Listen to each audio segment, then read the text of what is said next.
our world is at a critical juncture. The UN was founded on the principles of advancing peace, security and development, and progress globally after the destruction of the Second World War. The UN is the embodiment of our common aspiration for a global governance anchored in international law, fairness, and equality. 8 years on, since the first UN General Assembly, we should have already been better together, not seeking to justify why we can't be better together today. Global challenges across the world, people, and indeed humanity as a whole, is challenged with existential obstacles and threats that we can resolve through dialogue, cooperation, unity, and shared purpose. Yet, instead of seeking to strengthen existing and future partnerships and enhancing social solidarity, to achieve this, we are in a world of adverse competition and increasing governance uncertainty. Where we once strived to ask what's right under the international law, today we are witnessing the unapologetic rise of national might to settle disputes. This is a truly dark and dangerous path that threatens the hard-won, rules-based international order we collectively agreed on as UN member states. Excellencies, ladies and gentlemen, while we should be focused strategically on accomplishing the Sustainable Development Goals and leaving no one behind by 2030, the number of fragile states and populations living in poverty is increasing globally. Over 30 member states of the UN today, including my country, Somalia, are classified as a fragile, conflict-affected because of both conflict and social and institutional fragility. When you add the vulnerability stemming from climate change, this number is frightening higher. In addition to this, urbanization is rising at the fastest rate in the human history because of conflict, climate, and lack of economic opportunities in rural communities. Furthermore, food insecurity remains a persistent, deadly challenge affecting billions. According to the World Food Programme, 319 million people are facing acute hunger in 67 countries today. These stark and startling facts must give us all pause for reflection and thought. If we, as a community of nations, are serious about achieving common progress and prosperity for all, as envisioned in the Sustainable Development Goals, we must redouble efforts to strengthen multilateralism, solidarity, and shared action for all our people and planet. Excellencies, ladies and gentlemen, Somalia, as a broad non-permanent member of the United Nations Security Council, is working tirelessly to promote the ideals and the values of peace, stability, and shared opportunities across the world.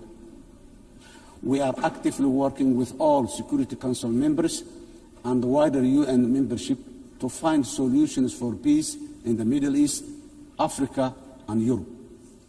Somalia remains deeply concerned by the continued suffering of the Palestinian people.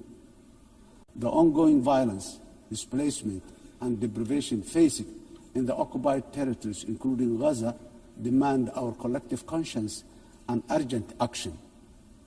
We call on an immediate and lasting ceasefire, unhindered humanitarian access, and renewed commitment towards the two-state solution as the only viable path for a just and lasting peace in the Middle East today.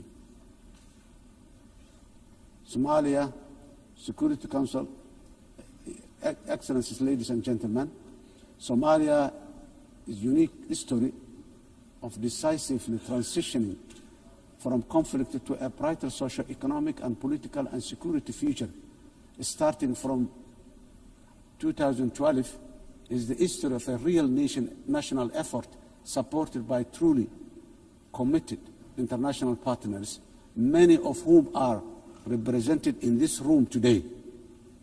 In fact, Somalia is an evidence that multilateralism and global solidarity can make the world a better, safer, and progressive place.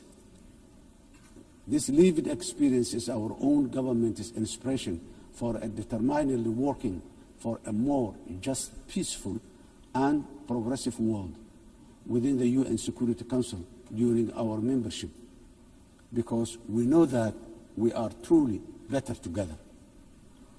When we all work in unison at home, we are bravely fighting the last remaining pockets of international terrorism while building a strong and sustainable national security architecture. We are working closely with all our valuable international partners in defeating the violence, extremism, ideology, falsehoods, and illicit financial systems that facilitate global terrorism. As a result of our efforts in Somalia, our people and citizens across the world are safe today. Of course, while we remain grateful for all international support to combat terrorism, I strongly commend the unwavering commitment and courage of Somali security forces and the local community defense forces for their sacrifices, resilience, and success against Al-Shabaab and ISIS, the two most dangerous terror organizations in the world today. This will continue until we achieve complete victory and harmony in our country, our region, our continent, and the wider world. We must never give in to cowardly terrorists. Excellencies, ladies and gentlemen, our government has embarked on a historic journey to undertake universal suffrage elections in Somalia for the first time in 57 years. Somalia was Africa's first democratic nation in the 1960s, and we are proudly returning to that path of inclusive governance once again. Today, our national election registration process is ongoing, and more than 40 independent political associations have registered to participate in the upcoming elections. Our national experience is that nothing is better than a people-centered, a people-led, guided by the rule of law to build a unified and prosperous nation in our country. Financing development, the sustainable development goals are the blueprint for achieving dignity, justice, and equality through real investment in human capital, job creation, and social protection for the most vulnerable in all our communities. However, it was very clear from the fourth financing for development conference in Seville earlier this year that the financing gap between our ambitions and the reality are very far apart. Today, developing nations are facing the terrible shock of high debt burden, higher cost of sovereign borrowing, and expenditure on recurrent shocks, which is impossible to budget for annually.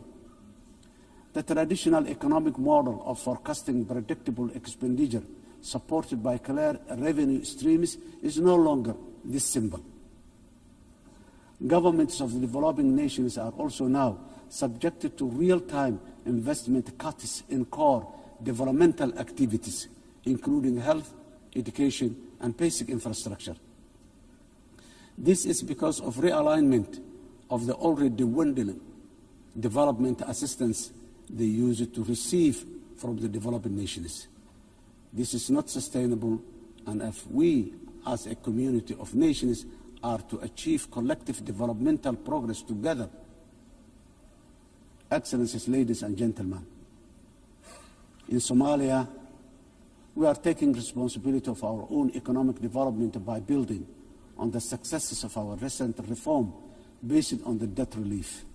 Today, we are focused on mitigating the excruciating cost of public service investment by continuously raising domestic revenue, strengthening public financial management systems, and enforcing strict expenditure controls while enhancing transparency and accountability. Furthermore, we are committed to benefiting from strategic location and natural resources through trade with our region and the world. In line support of this ambition, Somalia has joined the East Africa Community and is ratifying the African Continental Free Trade Area policies and joining World Trade Organization. Process is going on very well. Climate emergency. We are also resolute in our commitment to combat the devastating impact of climate change in the most vulnerable communities, especially those who are unable to mitigate and adapt effectively. Climate change is wreaking havoc across the world, with the most vulnerable countries suffering systemic and repetitive meteorological and socio-economic shocks.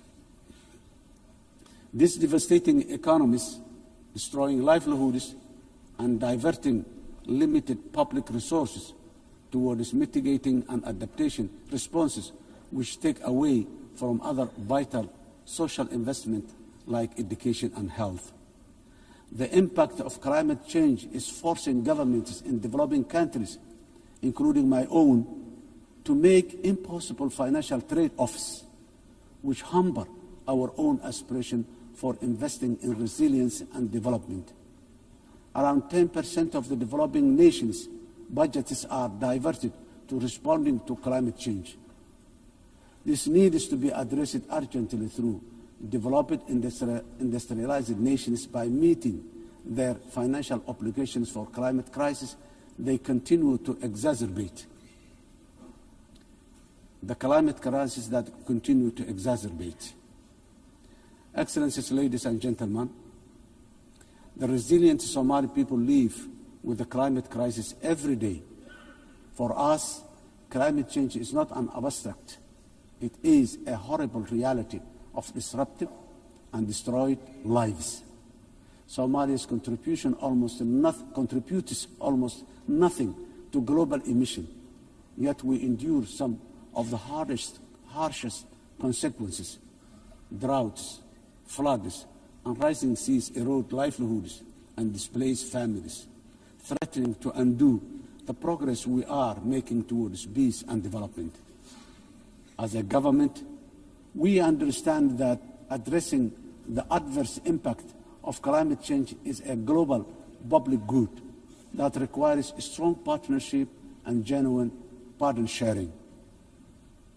On our part, Somalia has adopted the National Climate Change Policy, updated our National Determined Contribution, and is preparing its first biennial transparency report. We are also developing a robust national climate finance strategy to guide how we mobilize and manage resources to address the challenge. To ensure these resources are used effectively, we have established the National Climate Fund, a dedicated institution to channel climate financing transparently and directly to the communities on the ground, to the communities on the ground. We are restoring degraded lands, strengthening water security, and piloting nature-based solutions that protect both people and ecosystems. Despite our efforts, accessing climate finance remains too slow and complex. As our government strengthens its domestic revenue capacity and initiates the process for pre-arranging disaster risk financing, we call for financial support that is accessible, affordable, predictable, and just from the international financing institutions and capital markets. Nations on the front line, like Somalia, cannot be left to face this crisis alone, unsupported by the dominant global financial architecture, which is not fit for the purpose in this age of great challenge. Excellencies, ladies and gentlemen, in conclusion, the 80th anniversary of the UN General Assembly is the best possible opportunity to take stock of our global achievement as far as our common commitments to sustainable development are concerned. We quietly transitioned from the Millennium Development Goals to now the Sustainable Development Goals. Now, I wonder, with the clock rapidly ticking very fast towards 2030, what the next acronyms of our global development aspirations will be. For us, being better together means common ownership, common responsibility, and genuine partner sharing on the global achievement of sustainable development through investment in a resilient and fair future for all. I thank you.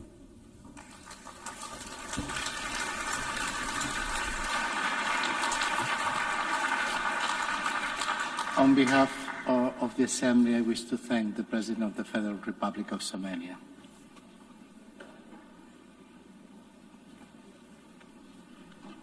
And now the Assembly will hear an address of His Excellency Jakub Mitovic, President of Montenegro. I request protocol to escort His Excellency and invite him to address the Assembly.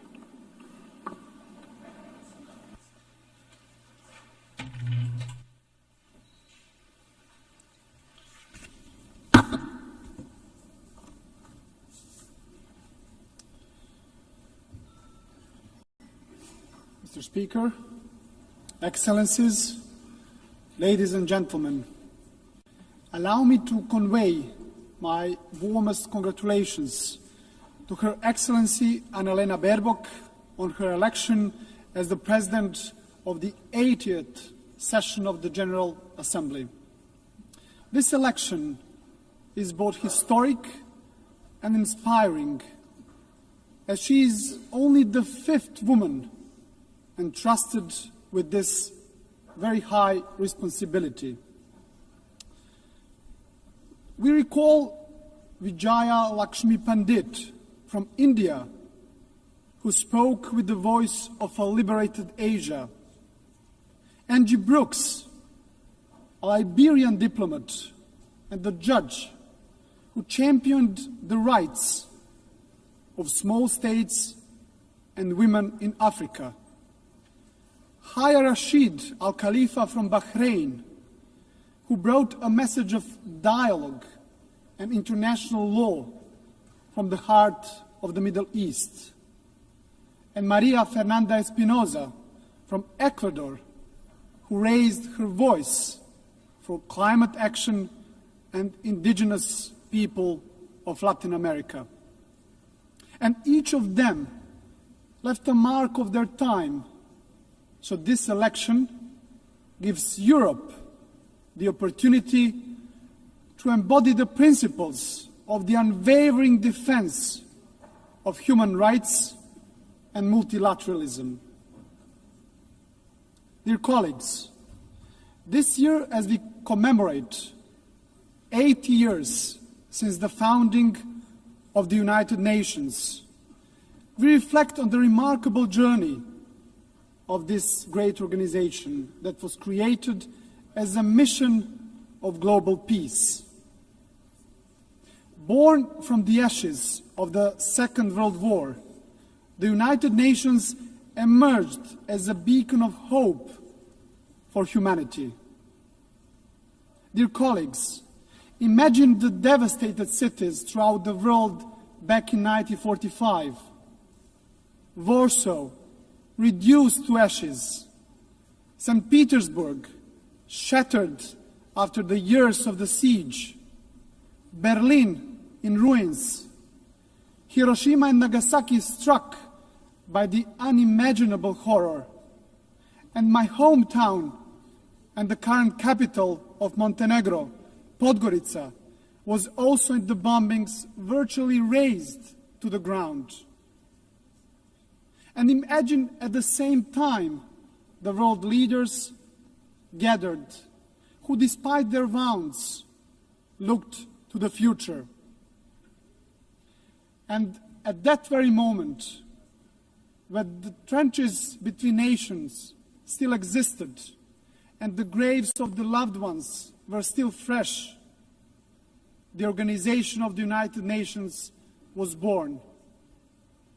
The idea that light could emerge from darkness and that solidarity could triumph over despair.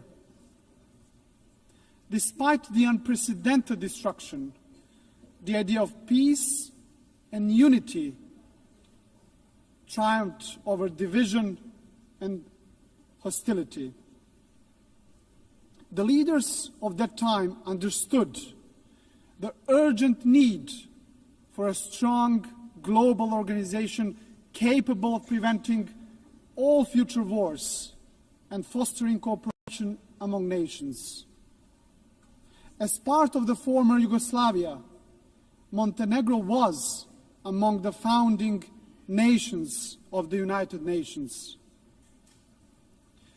We have so far established an international system that promotes peace, upholds rules-based global order, safeguards human rights, and fosters sustainable development.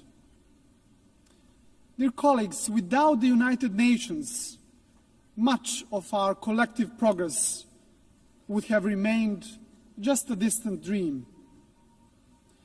Yet, even after 8 decades, we must also acknowledge a sobering truth. The absence of the World War has not always meant the presence of genuine peace and prosperity in the world. Today, multilateralism is being tested like never before, and our world is confronted with devastating conflicts, rising polarization, grave human rights violations, deep economic inequalities, and the corrosive spread of disinformation. Those challenges remind us of one essential fact. We cannot afford the marginalization of the United Nations, nor the silencing of the international law. Dear colleagues, now more than ever, we need to renew our commitment to the founding principles of the UN Charter. And despite its imperfections, the United Nations remains the only global organization where every nation has a seat and a voice, and where international law remains the basis for international legitimacy. And that makes the United Nations indispensable. Ladies and gentlemen, since regaining our independence back in 2006, Montenegro worked hand in hand with the United Nations to advance reforms in sustainable development, human rights and good governance, and in line with our European Union membership aspirations. Next year, we will proudly mark 2 decades of regaining our independence, as well as 2 decades of our UN membership. So over the past 20 years, Montenegro has evolved into a modern democracy. This transformation is also reflected in our economy, which has grown steadily, driven by key sectors such as tourism and energy. Our resilience has been tested by many global crises. Yet, Montenegro remains firmly committed to building a knowledge-based economy that fosters sustainable development and contributes to regional stability and regional prosperity. Montenegro's commitment to the United Nations and multilateralism remains a cornerstone of our foreign policy, fully in harmony with our European and Euro-Atlantic paths, and our dedication to good neighborly relations and regional cooperation. With NATO membership as the pillar of our security, our strategic focus is now on joining the European Union by 2028. It's an ambitious goal, dear colleagues, yet one that is now firmly within our reach. And as the most advanced EU candidate country, Montenegro remains steadfast in implementing structural reforms and fully aligned with the European Union's common foreign and security policy. We are convinced that the EU integration is a catalyst for lasting progress, stability, and ultimately security of the European continent. And in this process, Montenegro is not only a beneficiary, but also a contributor, demonstrating that enlargement strengthens the European Union as much as it strengthens the candidate countries. Your Excellencies, to strengthen multilateralism, we also must confront its weaknesses. The Security Council is increasingly paralyzed and unable to fulfill its mandate as the primary guardian of peace and security. The latest example is the war in Ukraine, which has brought unimaginable suffering to the people of Ukraine. And Montenegro welcomes recent diplomatic efforts of the international community led by the United States aimed at achieving a just and lasting peace. And we sincerely hope that these efforts will succeed. At the same time, Montenegro is deeply concerned about the unfolding humanitarian suffering of the Palestinian people in Gaza. And we call for an immediate ceasefire. Montenegro also strongly condemned the horrific terrorist attack by Hamas on October the 7th, 2023, and calls for unconditional release of all hostages. Montenegro has consistently supported a peaceful resolution of the Israeli-Palestinian conflict based on the two-state solution in full accordance with international law and relevant United Nations resolutions. And this is why we also endorsed the New York Declaration on the peaceful settlement of the question of Palestine and the implementation of the two-state solution. Dear colleagues, dear delegates, Montenegro fully supports the implementation of the UN Pact for the Future as well as the Seville Compromise, a renewed global commitment for financing sustainable development as important steps in strengthening our collective capacity to respond to global challenges. And we also believe that the upcoming second World Summit for Social Development must move decisively beyond reflection and analysis and deliver concrete, tangible solutions that will improve lives of people across the globe.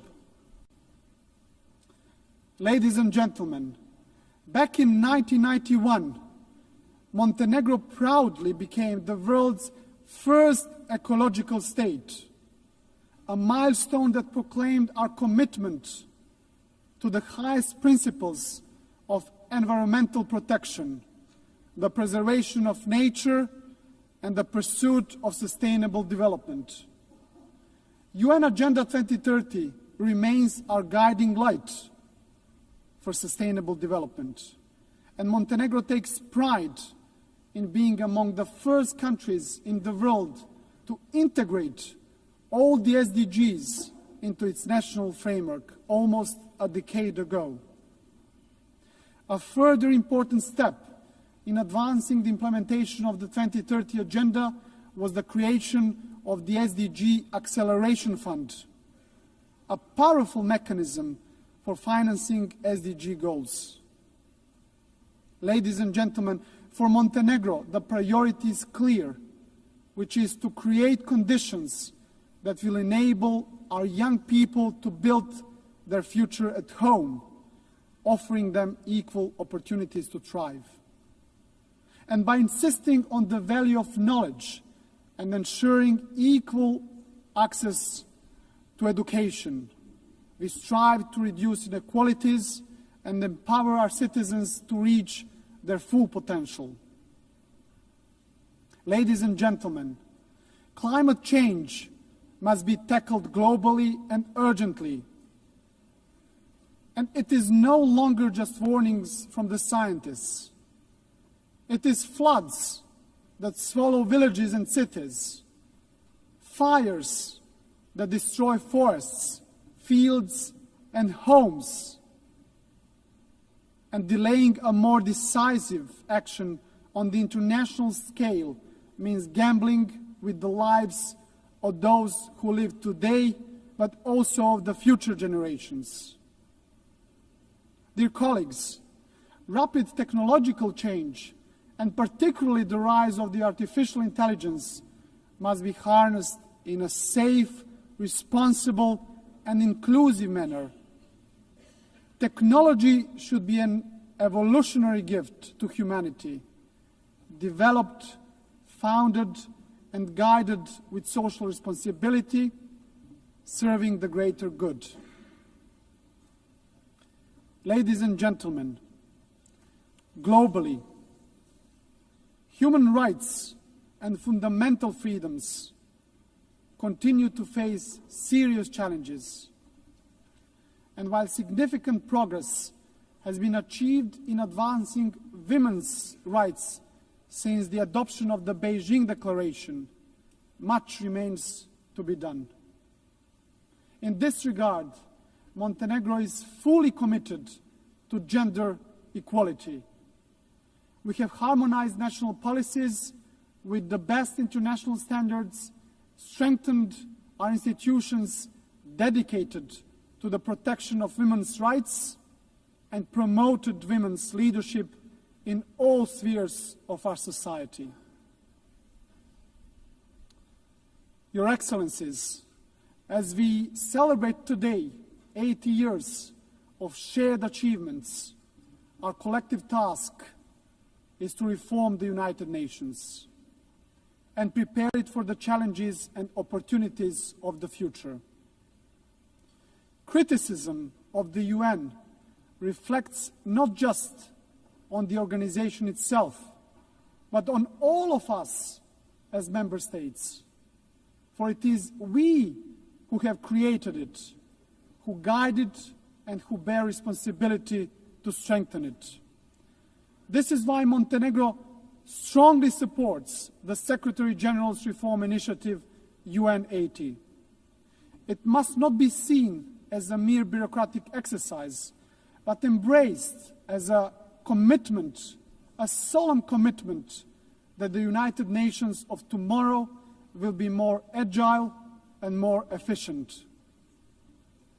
And at the heart of these efforts must remain the UN's three key pillars: peace and security, sustainable development, and human rights, as the bedrock of all United Nations action. To conclude, dear friends, Montenegro is firm in its conviction that the United Nations must remain the cornerstone of peace, international law must prevail over force, and the rule-based order must be further strengthened. For without these principles, there can be no trust among nations, no true security, and no hope for a just and lasting peace in the world. And let me, at the end, quote the most famous writer from our part of the world and the Nobel Prize laureate, Ivo Andrić, who wrote in his masterpiece, The Bridge on the River Drina, of everything that man erects and builds in his urge for living, nothing is, in my eyes, better and more valuable than bridges. They are more important than houses, more sacred than temples, for they belong to all and are equal for everyone.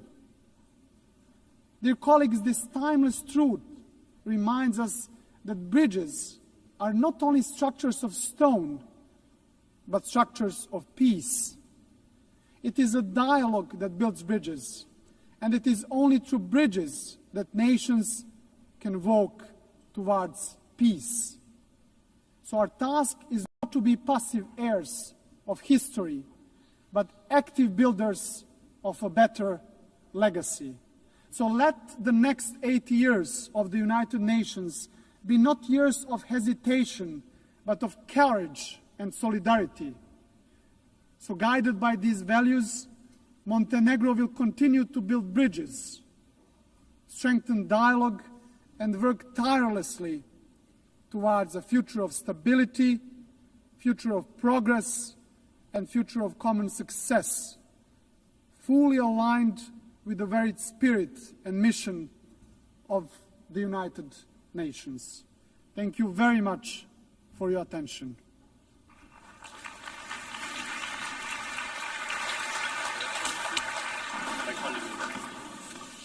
On behalf of the Assembly, I wish to thank the President of Montenegro.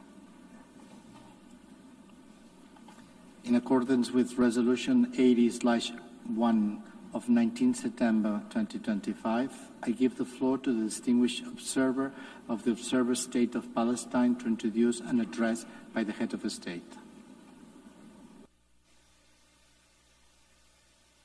بسم الله الرحمن الرحيم.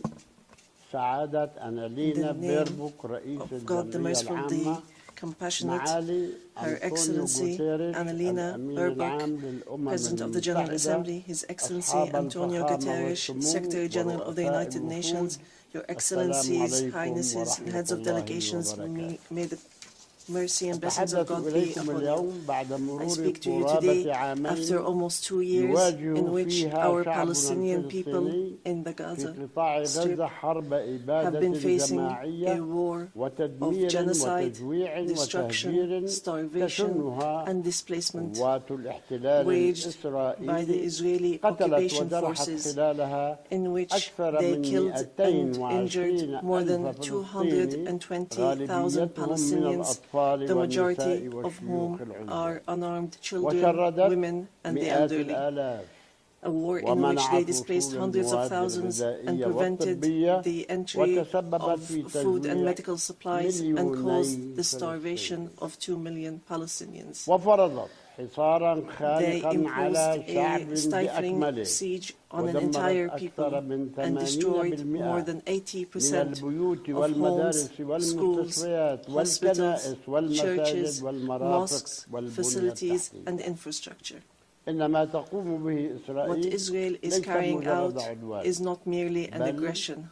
It is a war crime and a crime against humanity that is both documented and monitored, and it will be recorded in history books and the pages of international conscience as one of the most horrific chapters of humanitarian tragedy in the 20th and 21st centuries. In the West Bank, including East Jerusalem, the capital of the State of Palestine,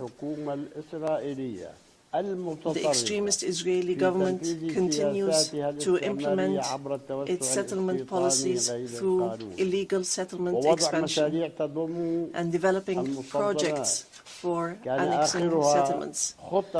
The latest was the construction plan for E1, which would divide the West Bank into 2 parts and would isolate occupied Jerusalem from its surroundings and would undermine the option of the 2-state solution in a blatant violation of international law and relevant Security Council resolutions, specifically Resolution 2334.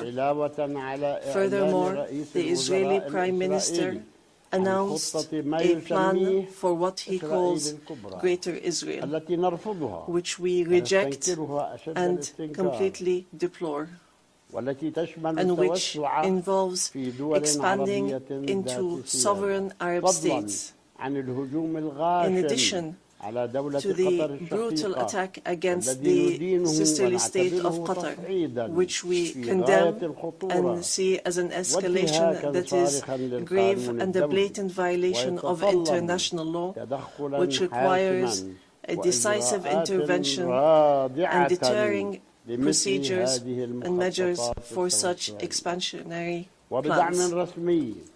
With official support and through increasing facilities, the terrorism of settlers increases. They burn homes and fields, they uproot trees and attack villages and attack unarmed Palestinian civilians. In fact, they kill them in broad daylight under the protection of the Israeli occupation army. Furthermore, the Islamic and Christian religious sites in Jerusalem, Hebron, and Gaza Strip have not been spared the attacks which have damaged the mosques, churches, and cemeteries in a blatant violation of the historic status quo and in a clear violation of the provisions of the international law. Despite all what our people have suffered, we reject what Hamas carried out on the 7th of October. These actions that targeted Israeli civilians and took them hostages, because these actions do not represent the Palestinian people, nor do they represent their just struggle for freedom and independence.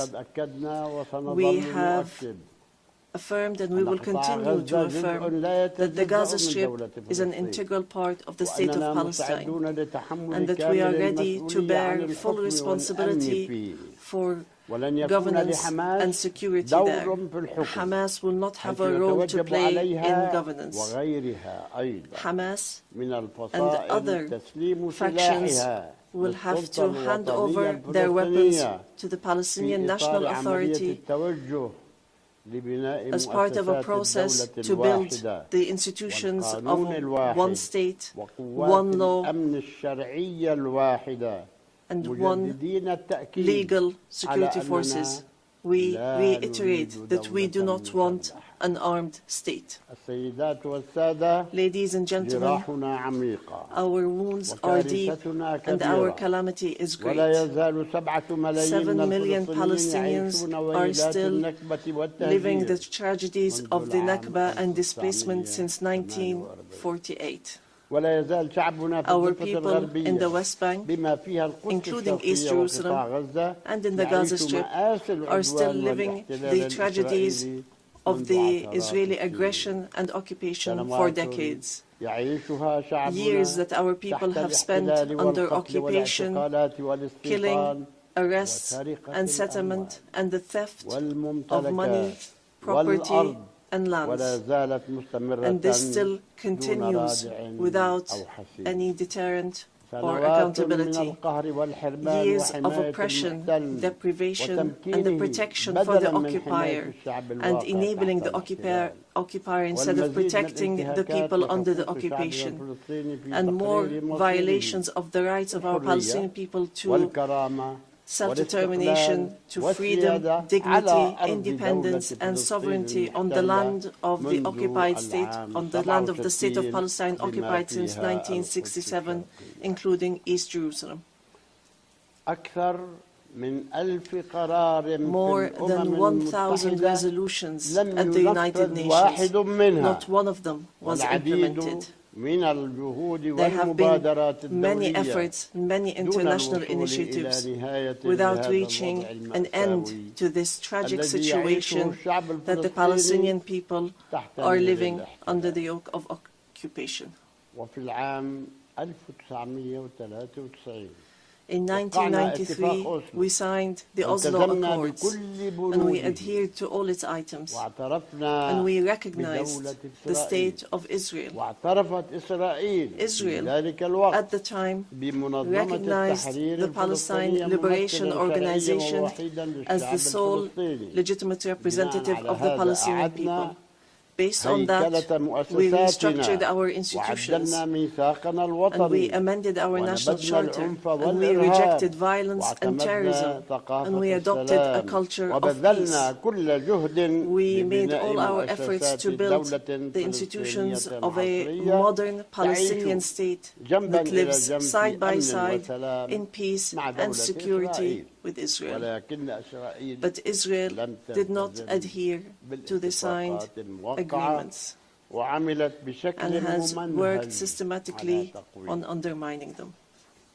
Ladies and gentlemen, just 3 days ago, we met at a high-level international conference in New York under the joint chairmanship of France and the Kingdom of Saudi Arabia, with wide-scale international presence and united positions that expressed a genuine international will to put an end to this historic conflict by recognizing the State of Palestine, ending the occupation, and returning hope to both the Palestinian and Israeli people.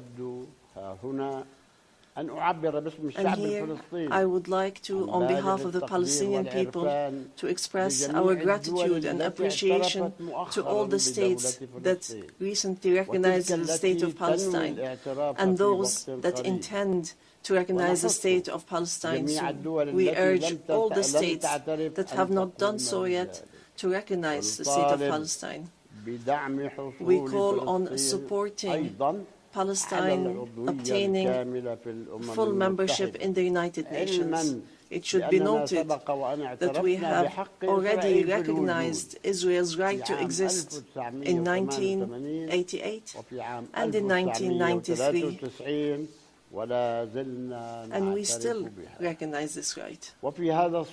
In this regard, we would like to thank France, the UK, Canada, Australia, Belgium, Portugal, Luxembourg, Malta, Monaco, San Marino, Andorra, and Denmark for their recognition of the State of Palestine. We would like to thank all 149 states which had previously recognized the State of Palestine.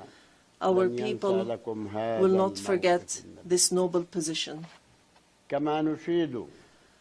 We would also like to commend the role of the chairmanship of this conference, the Kingdom of Saudi Arabia and France, and also the United Kingdom. We would also like to thank all the states that headed the various working groups and those which participated and continue to participate in the International Alliance for Peace. We would also like to thank the states that are supporting our efforts to stop the genocide and the occupation and achieve peace. We highly appreciate all the peoples and organizations around the world who protested in support of the rights of the Palestinian people to freedom and independence and to stop the war, destruction and starvation. We reject confusing the solidarity with the Palestinian cause and the issue of anti-Semitism, which is something that we reject based on our values and principles. Within the framework of welcoming the outcomes of the International Conference for Peace, we reiterate today before the General Assembly the following points. First, the need for an immediate and permanent end to the war in Gaza.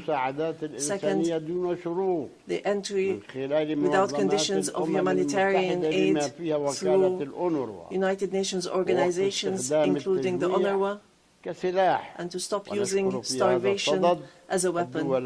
And here we would like to thank the brotherly and friendly states and organizations that have been sending aid. Third, the release of all hostages and prisoners on both sides. رابعاً Fourth, الانسحاب الكامل the complete للاحتلال withdrawal من of قطاع the غزة occupation from the Gaza ورفض Strip مخططات and the التهجير rejection of the ووقف plans for الاستيطان displacement and putting وإرهاب an end to المستوطنين settlement, وسرقة the الأرض terrorism of والممتلكات settlers and the الفلسطينية theft of تحت Palestinian مسميات الضم lands and ووقف property الاعتداءات على under الوضع the التاريخي والقانوني headline of في annexation الأماكن and stopping المقدسة the aggression against the وجميعها status quo in أعمال أحادية holy sites. These are تقوض all حل unilateral الدولتين actions that undermine the غزة two-state والضفة solution in Gaza, the West Bank خامساً and Jerusalem. تولي دولة Fifth, فلسطين the state of مسؤولياتها Palestine كاملة should بدءاً take باللجنة their full الإدارية responsibility, لقطاع غزة starting with the التي administrative يرأسها committee وزير for the في Gaza الحكومة Strip, الفلسطينية which is chaired by لإدارة a minister شؤون in the القطاع Palestinian government to manage the لفترة affairs مؤقتة of the Gaza Strip for والربط مع a الضفة temporary الغربية period, وكل and then to ذلك connect that with بدعم the West Bank, عربي all ودولي through Arab and بوجود international عربي support, ودولي and with Arab and لحماية international المدنيين presence في غزة to protect ودعم civilians in القوات Gaza الفلسطينية and تحت support مظلة the الأمم Palestinian forces under the المتحدة umbrella of the ولا United يكون Nations بديلاً عنها. rather than سادساً being a replacement. ضمان بقاء سكان Sixth, قطاع to غزة في guarantee that أرضهم the residents of the Gaza دون Strip تهجير remain on their lands وتنفيذ without خطة displacement, تعافي and to وإعادة implement a الإعمار recovery and في كل reconstruction من plan قطاع in both غزة the Gaza والضفة Strip الغربية. and the West Bank. سابعاً Seventh, الإفراج عن أموال releasing الضرائب the الفلسطينية Palestinian tax التي money that is تحتجزها being دولة held إسرائيل دون by حق the State of Israel ورفع unjustly, الحواجز والحصار and الاقتصادي lifting the عن economic المدن siege والقرى and the barriers والمخيمات from the الفلسطينية. Palestinian cities, villages, and ثامناً refugee camps. دعم جهودنا Eighth, الوطنية supporting our national بالإصلاح efforts towards وإجراء reform الانتخابات and الرئاسية conducting presidential والبرلمانية and خلال parliamentary عام elections بعد within a انتهاء year الحرب. after the end قد of the بدأت war. الإجراءات العملية The بتكليف practical لجنة صياغة procedures الدستور has begun. المؤقت A committee has والتي been تنهي assigned أعمالها to خلال draft a 3 شهور temporary constitution, and it will end its work within من 3 السلطة months, إلى الدولة. so that we move from إننا نريد authority دولة to state. ديمقراطية We want a modern عصرية and democratic state تلتزم بالقانون that abides الدولي by international law, وبسيادة القانون the rule of law, والتعددية and والانتقال multilateralism, السلمي and the للسلطة peaceful transition ونحرص of كل power. الحرص And we are على تمكين extremely keen to empower المرأة والشباب. women and the youth. تاسعاً Ninth, نعلن استعدادنا we declare للعمل that we are ready مع to الرئيس work الأمريكي with دونالد US ترامب President Donald ومع Trump المملكة and with العربية the Kingdom of السعودية Saudi وفرنسا Arabia والأمم and المتحدة France, the United وجميع Nations and all partners لتنفيذ خطة to السلام implement the التي peace أقرت plan في that was المؤتمر approved المنعقد في in the 22 conference سبتمبر الماضي that was held بما on the يفتح 22nd of الطريق September نحو in a way سلام that would lead عادل towards وتعاون a just إقليمي. peace and السيدات regional والسادة، cooperation. Ladies and gentlemen, نقولها اليوم today بكل وضوح we say clearly, لن يتحقق السلام ما peace لم cannot be تتحقق achieved العدالة if justice is not ولن achieved, تكون هناك عدالة and there can be ما no لم justice تتحرر if Palestine is not freed. نريد أن نعيش بحرية We وأمن want to وسلام live in كبقية freedom, شعوب الأرض security and peace like في all other دولة people on مستقلة earth, ذات in سيادة an على independent, حدود sovereign 67 state on the borders of وعاصمتها القدس 1967, الشرقية with East Jerusalem في أمن as our capital, وسلام مع in جيراننا. security and peace with نريد our دولة neighbors. We مدنية want a عصرية modern civilian خالية state that is من free العنف of والسلاح violence, والتطرف weapons, and تحترم extremism, القانون one that وحقوق respects law, الإنسان human rights, وتستثمر في and الإنسان invests والتنمية in والتكنولوجيا people, والتعليم development, technology, لا and في education, الحروب not والنزاعات. in wars and conflict. وقد آن الأوان لأن ينصف The time المجتمع has come الدولي for the الشعب international الفلسطيني community to do right by the لينال Palestinian حقوقه people المشروعة في so that they الخلاص may من obtain الاحتلال their rightful, ولا يبقى their رهينة legitimate rights لمزاج to be rid السياسة of the الإسرائيلية occupation and to not remain a التي hostage تنكر علينا to the حقوقنا temperament of الأساسية Israeli politics, وتواصل which الظلم denies our والقهر rights and والعدوان. continue نحن in their injustice, ماضون في oppression, and ذلك. aggression. We are continuing to move forward, and we will continue our peaceful, legal, and diplomatic fight to obtain our rights. In conclusion, we say to our sons and daughters in the homeland, in the exile, and in the diaspora, no matter how much our wounds bleed, and no matter how long the suffering lasts, it will not break our will to live and survive. The dawn of freedom will emerge, and the flag of Palestine will fly high in our skies as a symbol of dignity, steadfastness, and being free from the yoke of occupation. Palestine is ours. Jerusalem is the jewel of our heart and our eternal capital. We will not leave our homeland. We will not leave our lands. Our people will remain rooted like the olive trees, firm as the rocks. We will rise from under the rubble to rebuild and to send from our blessed and holy land messages of hope and the sound of truth and right, and build the bridges of just peace for the people of our region and the entire world. May the peace and mercy and blessings of God be upon you.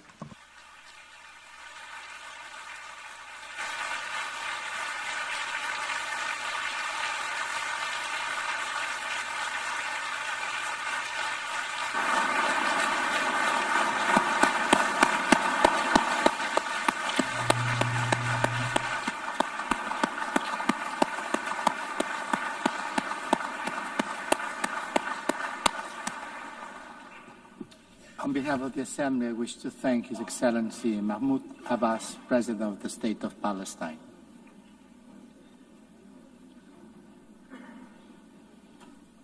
The Assembly will hear an address now by His Excellency Rashad Mohammed Al-Alimi, President of the Presidential Leadership Council of the Republic of Yemen. I request protocol to escort His Excellency and invite him to address the Assembly.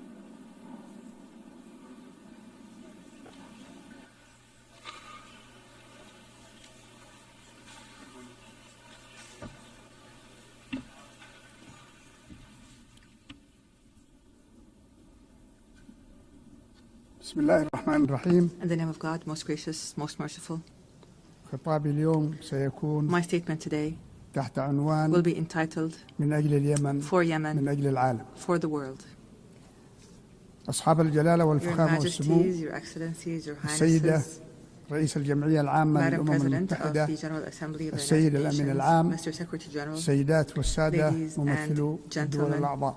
distinguished delegates. في البداية تقدم للسيدة I would first like Annalena to offer Madam Annalena Baerbock and her friendly country, the Federal Republic of Germany. I'd like to offer them our sincere congratulations on her election as President of the United Nations General Assembly. I wish her success in leading this session, which we attach great importance to, as under the slogan, Better Together for Peace, Development and Human Rights. I would also like to commend the efforts of the Secretary General of the United Nations, Mr. Antonio Guterres. We look forward to working with these two leaders of the United Nations to champion peace and human rights in Yemen and to offer protection to the relief staff that have been kidnapped by the terrorist Houthi militias that are backed by the Iranian regime.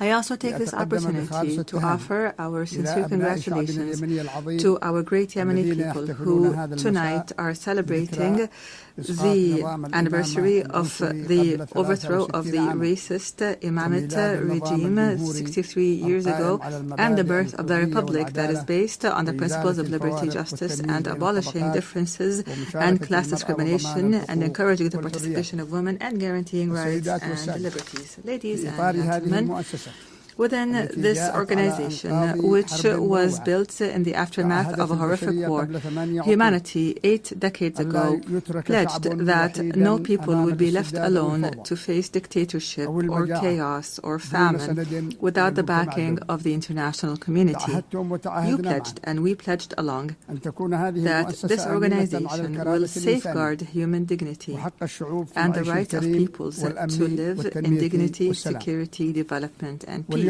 And today, after all these years have passed, we pose to you the same hateful question from the Yemeni people, whether these values and principles continue to exist or not, or else what would it mean for our country to be left hostage to the Iranian regime's expansionist schemes and its militias that use hunger as a weapon, religion as a tool, and maritime passages as a means of blackmail? What does it mean for this country with an ancient history to become one of the most dangerous hotspots of terrorism, cross-border terrorism in the world? Therefore, we are here today not simply to speak of the epic confrontation of the Yemeni people against the violent and the most violent and arrogant of terrorist organizations at all. Rather, we are here to build on what was achieved and to call on the world once again to take action and not simply to take note, and to achieve the salvation that we have promised our people, not simply a repetition of statements of the past. Ladies and gentlemen, Yemen today is not simply a domestic crisis, rather it is a test of the credibility of the international organization. After a decade has passed to the coup that was orchestrated by the Houthi militias supported by the Iranian regime against the national consensus, our people are living one of the gravest humanitarian crises, facing security threats that transcend our borders and spread to the region and the entire world. The Houthi militias are no longer a rebel group in a remote area in the country. Rather, the Houthi militias are an international terrorist organization armed to the teeth with an advanced Iranian arsenal, including ballistic missiles and drones and booby-trapped boats and sea mines and fissile projectiles and other qualitative weapons that are internationally banned.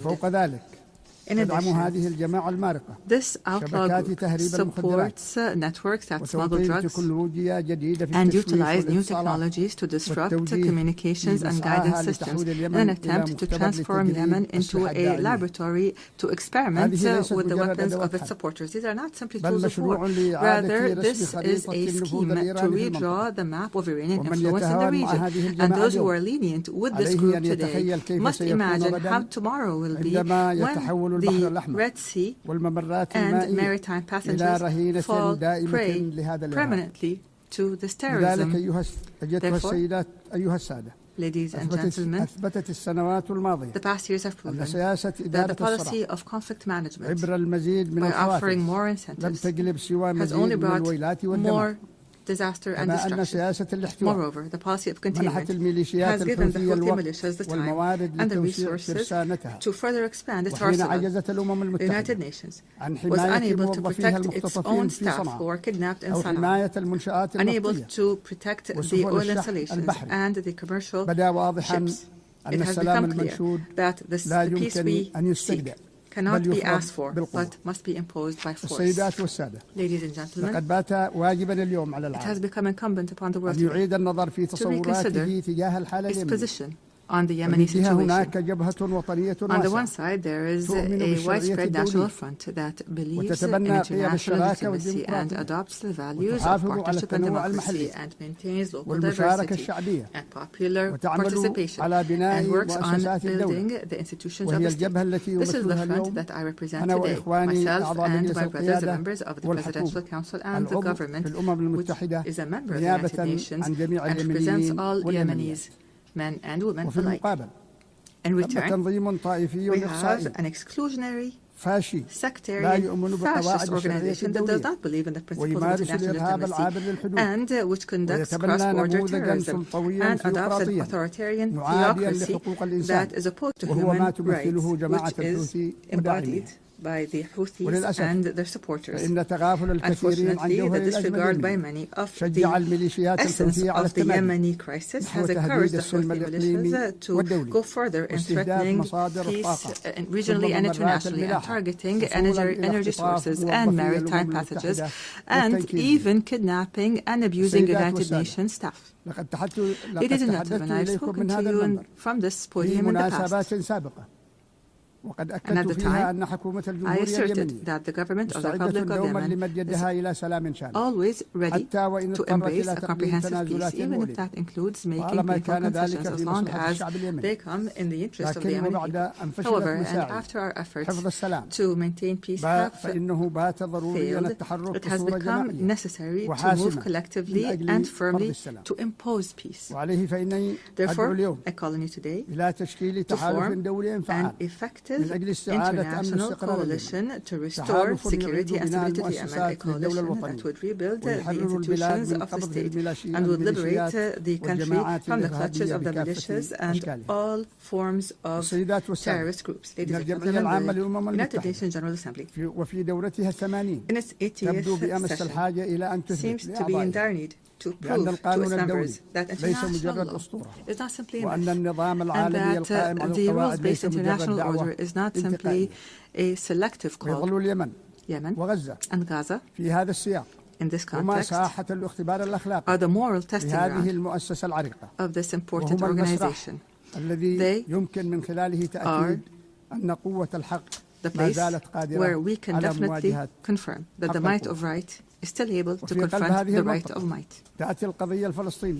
And here, the Palestinian cause lies in the heart of this issue as a wound that continues to bleed, and the central cause of the Arab people, which is now also witnessing an important transformation to the overwhelming recognition of an independent state. And here we would like to express our sincere gratitude to our brothers and sisters in the Kingdom of Saudi Arabia for their efforts, along with their French partners, to achieve these unprecedented political gains. We'd also like to confirm here our full support for the Palestinian Authority and the two-state solution in accordance with international resolutions and the Arab Peace Initiative, and we call upon the rest of the member states to recognize Palestine and to support the rights of its people and their dignity. And at the same time, we reiterate our rejection of the use by outlaw militias of this just cause that has as a trading card, which has only brought Palestine more isolation and destruction. Your Majesties, Excellencies, and Highnesses, in the midst of the suffering of the Yemeni people that has lasted for 11 years, our brethren have not left us alone, namely the Kingdom of Saudi Arabia, the United Arab Emirates, who have not only worked to protect the Yemeni state from collapse, but for the entire region from falling into the clutches of the Iranian scheme. They have presented a practical model of strategic partnership based on development. The world must adopt this model and not simply watch it. At the end of last week, our brothers in the Kingdom of Saudi Arabia once again announced additional economic aid to the country's budget and basic services at a time when the Yemeni government is facing extreme financial bottlenecks. And we hope that the international community would join this effort so that we could keep millions of Yemenis alive. Mr. President, ladies and gentlemen, the title of my statement today was For Yemen, for the world. We are not calling upon you today to simply work for Yemen, but for the entire world. Yemen must not be left to fall prey for blackmail and terrorism, because this would mean opening the door to more victims, and this would deliver a blow to the credibility of this organization and its principles. What we ask from you are not new statements, but international action, firm international action to support the legitimate government as a trusted partner on the ground. The time has come to launch an international coalition that will liberate Yemen from terrorism and rebuild its national state, and would guarantee the security and the world, the security of the region and the world from the dangers of cross-border terrorism. And this is what we call for, to regain sovereignty in our country and put an end to the chapter of militias once and for all. I thank you, and peace and God's blessings be upon you.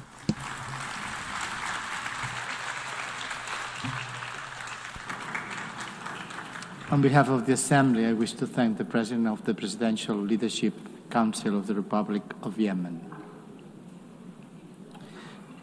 The Assembly will hear now an address by Her Excellency Gordana Dzidzanovska-Davkova, President of the Republic of North Macedonia.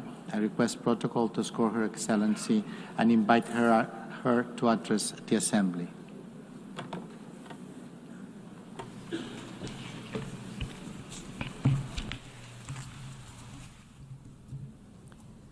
Почитувана председателке на Генералното собрание на Обединените нации, госпожа Аналина Барбо, почитуван генерален секретар на Обединените нации, господин Гутереш, челики екселенции, дами и господа.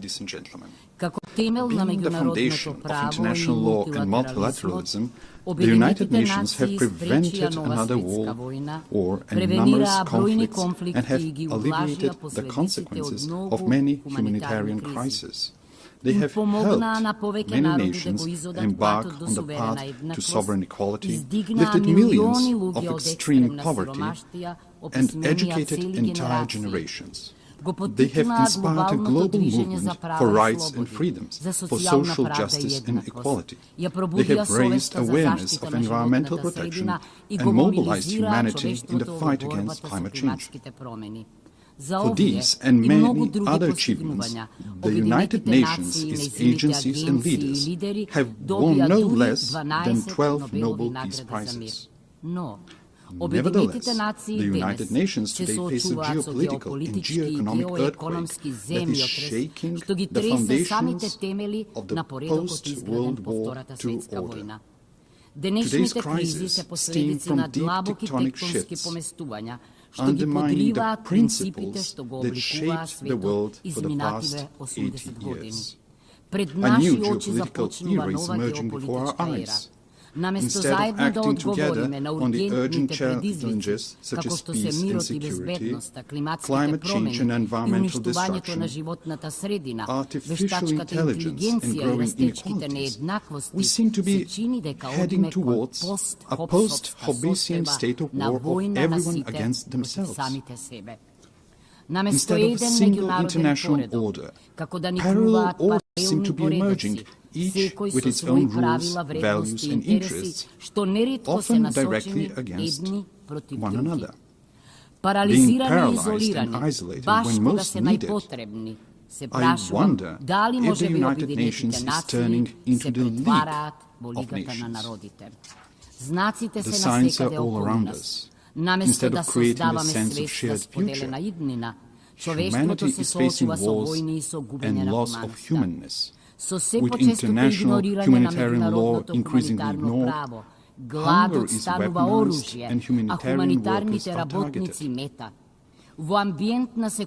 Amid everyday violence, the world is oscillating between nihilistic pessimism and hedonistic escapism, between hopeless lamentation and heartless indifference, as in the first decades of the 20th century. The terrors of the international order have opened deep geopolitical fault lines. One of the most active is in Ukraine, where war has been raging for 3.5 years. Russia's aggression is a flagrant violation of the Charter of the United Nations and a direct threat to international peace and security. We also express our deep concern of the recent violations of the airspace of Poland, Romania and Estonia. Every one of them are NATO member states. We supported the joint statement of September 12 and call for immediate de-escalation, full respect for international law, and use of preventive diplomacy to reduce tensions and preserve peace. Your Excellencies, the geopolitical fault line also runs through the Western Balkans region. The Macedonian accession process to the European Union has been continuously obstructed for 20 years, but not on the basis of objective Copenhagen criteria, but for subjective nationalistic reasons. The latest EU condition to start our negotiations is a new imposed amendment to the Constitution. the Constitution, lex superior, and in Rousseau's sense, a social contract between citizens, represents the most internal matter of any state. Our Constitution provides 4 initiators for amendments: the President of the Republic, the government, at least 30 members of Parliament, and 150,000 citizens. It is clear that neither our neighbours nor the European Union are authorized proposers of amendments. We emphasize that conditioning the start of negotiations to new constitutional amendments once again reopens issues of history, culture and language, questions we have been assured were settled by the Prespa Agreement with Greece. We are constantly reminded that agreements must be respected. Pacta sunt servanda. We know, I agree, we note that the Treaty of Friendship, Good Neighborliness and Cooperation with Bulgaria contains no provisions for constitutional amendments. Finally, through the Constitutive Act, the EU defines itself as a unity of diversity and commits to respecting cultural and linguistic diversity, national and cultural identity, and dignity and integrity. How then is it possible that we are asked to discuss and negotiate with a neighbor about history, culture, and language? Time and again, we stress that we perceive ourselves as Europeans and deeply believe in the European project that brought peace and economic prosperity after the Second World War. The European ideal remains our greatest inspiration and strategic aspiration. As a country dedicated to good neighborly relations and regional cooperation, we do not seek disputes with our neighbors. What we desire is to be integrated in the Union, but without additional conditions and with national dignity preserved. We warn that after the war in Ukraine, the blocked European integration of the Western Balkans is not only a political, but also a security issue.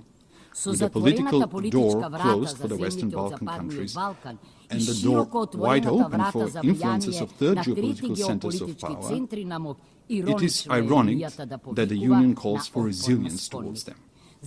Must we end up on the Security Council's agenda for the EU to unblock enlargement? If the European Union wants to be a geopolitical union, it must not leave the Western Balkans in a geopolitical vacuum. As the President of the European Commission has noted, the European Union must break the armor of consensus as soon as possible if it wants to complete the reunification of Europe and become a strong geopolitical factor again. Madam President, esteemed Excellencies, finally, I cannot but not address one of the most geopolitically volatile regions, the Middle East and Gaza. The Middle East has an ancient and rich tradition of interreligious and inter-ethnic coexistence. History has shown that diversity, when respected, can be a source of cultural enrichment and long-term peace. But also, history teaches that violence, regardless of its origin, deepens divisions, prolongs human suffering, and distances the parties from a just and comprehensive solution. We are convinced that sustainable peace in the Middle East can only be achieved through dialogue and diplomacy, in accord with international law. The inviolability of human life and dignity must be respected, even in times of war, in accord with international humanitarian law. In that spirit, we reaffirm our support for international efforts aimed at de-escalation, inclusive dialogue, and direct negotiations. Esteemed Excellencies, these geopolitical fault lines and tensions point unequivocally to the following. Without multilateral institutions and procedures, without international law and principles that would tame the strong and protect the weak, we will reenact the Thucydides Melian dialogue, with the strong doing what they can and the weak what they must. Consider how repeated violations of the United Nations Charter were tolerated, clearing the path for new ones. Remember the General Assembly resolutions left unenforced, the International Court of Justice's judgments disregarded and its opinions ignored, and the peace initiatives obstructed in the Security Council. Facing with the dysfunction of the current international order, some realists advise forgetting international treaties and conventions as a needless burden and seeking shelter in regional blocs and alliances. Then, the fastest and best way to resolve crisis is outside the United Nations without a Security Council mandate. However, departing from universal principles and mechanisms in favor of pragmatic opportunism and reaching for ad hoc measures pushes us towards an uncertain future of growing geopolitical and geoeconomic competition and even confrontation in the race for resources. Is that the harsh world we mean to leave to our posterity? The alternative is to try to revitalize multilateralism and make its institutions more resilient to these systemic shocks. Respected Madam President, respected attendees, young generations have the right to a renewed charter, to a reformed and strong United Nations that will enable them to live in peace among nations and peace with nature. These reforms must not be cosmetic, but profound, to enable greater inclusiveness, harmonization between values and mechanisms, optimization of national and global interests, and functional institutions. The UN reforms depend on whether they are seen as an opportunity to renew the rules-based international order or as a challenge to the privileges of some member states. Yet, what is the point of being a privileged member state of a dysfunctional, irrelevant, marginalized international organization? For effective United Nations, it is necessary for the Security Council to be reformed, to be more inclusive, accountable, and responsible for maintaining international peace and security. The General Assembly must evolve into a representative policy-making body rather than a debate club. The implementation of International Court of Justice judgments must become mandatory for all member states, ensuring the rule of international law. Reform is needed not only for all challenges, but also for new ones. Artificial intelligence brings enormous opportunities, but also incalculable risks for our civilization. It is not just a technological leap. Its impact may be greater than the industrial and digital revolutions. Aware of this, my country and I support the proposal to make artificial intelligence a priority of the 80th session. Next year, we will elect a new Secretary General of the United Nations.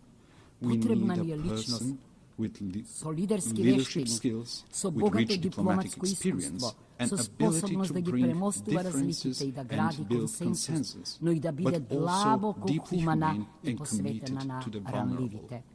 The next top diplomat of the world must possess knowledge, patience and tact. After 80 years, it is high time for a woman to be a Secretary General of the United Nations.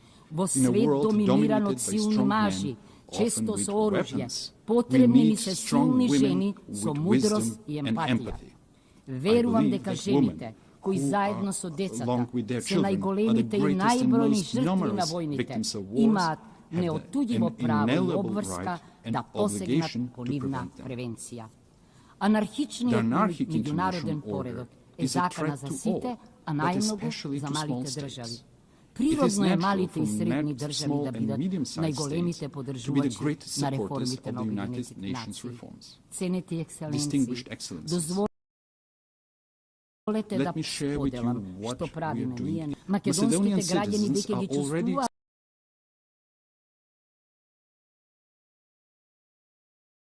experiencing the consequences of the climate crisis, such as extreme weather conditions. Zato на COP29 во Баку го поддржавме спроведувањето на Парискиот договор. Ја поддржавме обврската од Севиља за финансирање на развојот и ги интегриравме целите за одржлив развој во нашата национална развојна стратегија 2024-2044. На третата конференција на Обединетите нации за океанот во Ница се заложивме за силно меѓународно управување со океаните, поддржувајќи го акцијскиот план. Вложуваме големи напори за промоција на женското лидерство и имплементацијата на агендите за жените, мирот и безбедноста.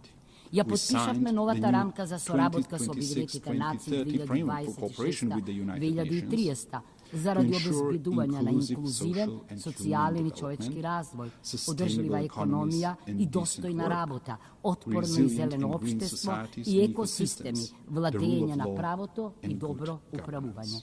Почитувани, пред голем испит сме, или ќе го гарантираме меѓународниот поредок врз визионерски принципи, или ќе итаме кон катастрофа со несогледливи размери за човештвото. Поранешниот генерален секретар Даг Хамершелд подсети дека Обединетите нации не се формирани за да не однесат во рајот, туку за да не спасат од пеколот. Треба да ги препознаеме Обединетите нации за она што се. Навистина несовршен, но неопходен инструмент на нациите во работењето за мирна еволуција кон поправеден и побезбеден светски поредок. Да им ја дадеме таа шанса. Благодарам.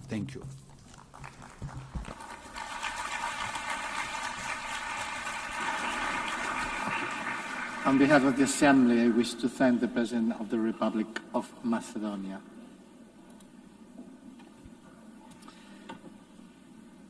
L'Assemblée va entendre l'allocution de son Excellence, Monsieur Anthony Frank Laurent Saint-Cyr, Président du Conseil présidentiel de transition de la République d'Haïti. J'ai pris le protocole de vouloir l'accompagner. Son Excellence qui m'invite à prendre la parole devant l'Assemblée.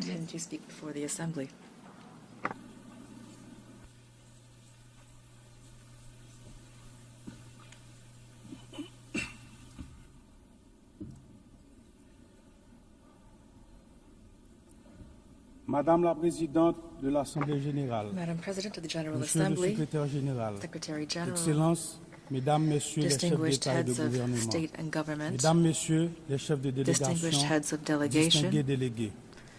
distinguished delegates, it's with a sense of gravity and a great deal of hope that I convey the voice of Haiti and the greetings of a dignified and resilient people which, despite hardships, is claiming for itself and for all of humanity three universal promises: development, respect for human dignity, and peace. Peace, which is now an absolute imperative for the Haitian people. On behalf of this people, Madam President, I would like to warmly congratulate you on your election as President of this Assembly. I also would like to thank Secretary General Antonio Guterres for his unwavering commitment to our organization and his constant and multifaceted support for the Republic of Haiti. Ladies and gentlemen, the theme of this session, Better Together, 80 Years and More for Peace, Development, and Human Rights, honors the outstanding work carried out over the past decades. It also recalls the importance of remaining unified and resilient in the face of the unprecedented crises threatening the future of the planet, as well as international peace and security. Today, hunger is threatening millions of lives. Armed conflicts are multiplying and extreme poverty is deep, causing forced migrations that jeopardize international stability and that put solidarity between nations to the test.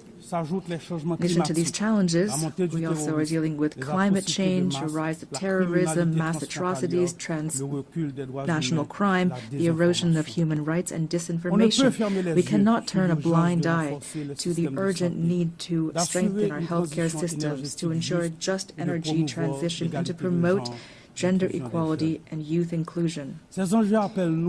These issues require us, the world leaders, to shoulder our responsibility to build a UN that is better adapted to the challenges of today and the hopes of tomorrow. We must ensure that all of our actions, including technological breakthroughs such as artificial intelligence, foster peace, development, and human dignity. Ladies and gentlemen, just a 4-hour plane ride from here, a human tragedy is unfolding, one of the most devastating of our hemisphere. Every day, innocent lives are extinguished by bullets, fire, fear.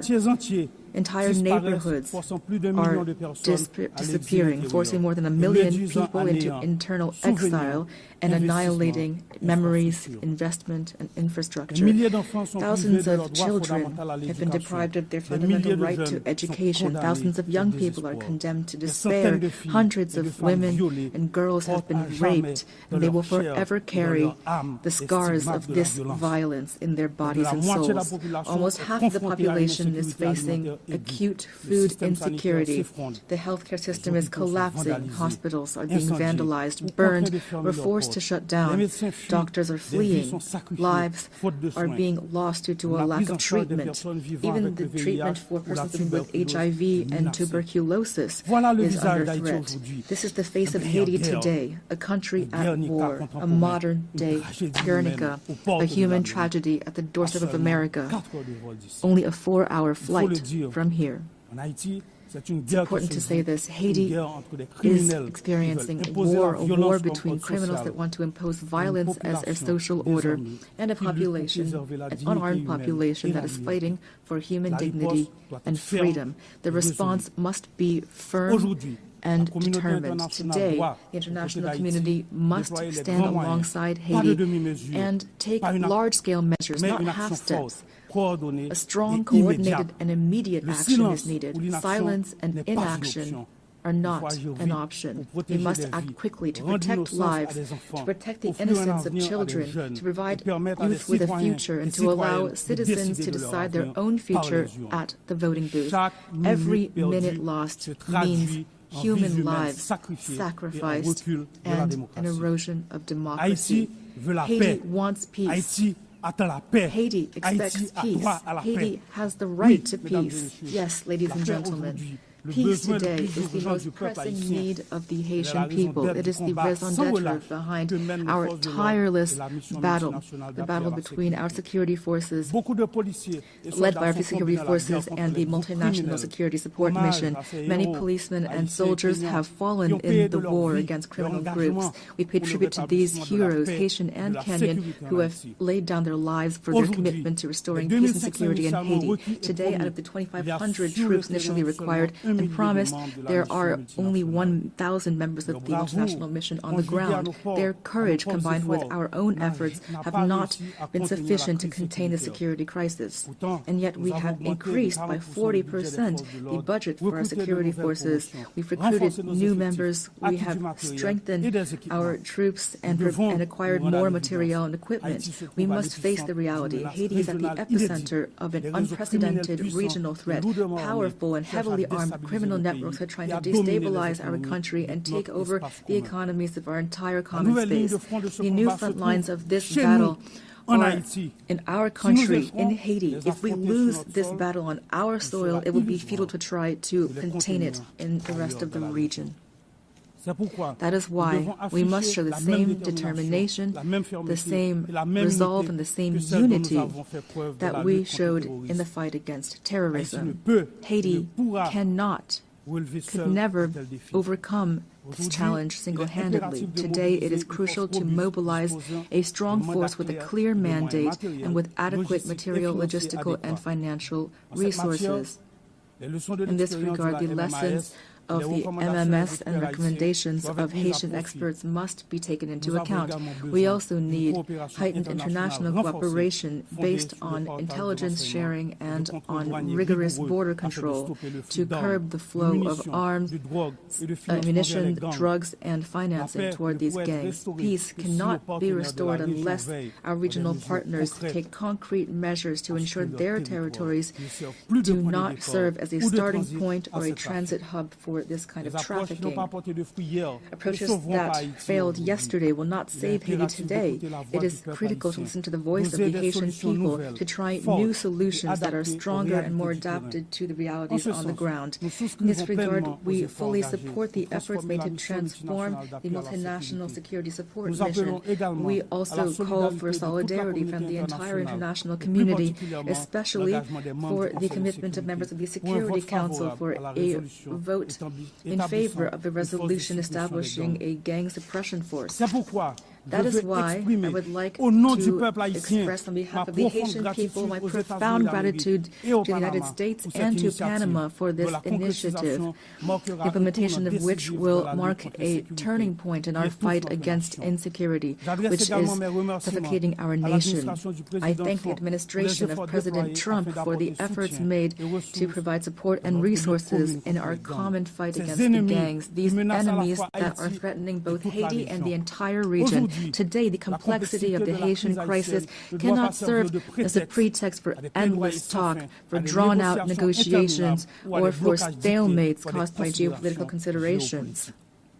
Every day that we hesitate, criminal groups benefit. We urgently need to be proactive, to transcend divisions, to act together, to promote the values that bring us together, peace and human dignity.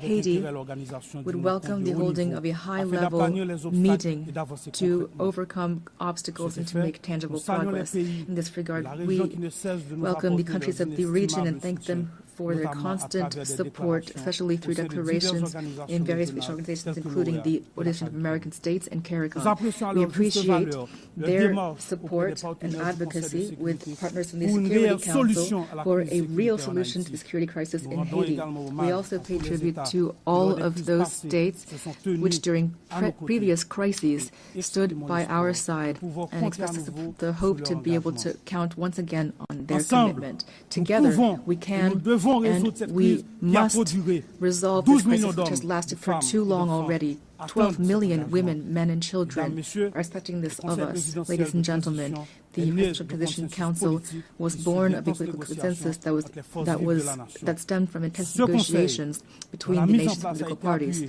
This council, establishment was supported by various international partners and facilitated by leaders of CARICOM, has a clear agenda which centers on holding free and credible elections. I repeat, free and credible elections. Despite the many challenges caused by the security crisis, the electoral process, for which the PTC and the government have shown real political will, has made real headway. The Electoral Council, Provisional Electoral Council, already identified more than 85% of the voting centers, mobilized more than 70% of the elections personnel, and national financing to the tune of $65 million is guaranteed. The Presidential Transition Council is working closely with the MMS, the OAS, CARICOM, and BNU to ensure free, transparent, and inclusive elections reflecting the sovereign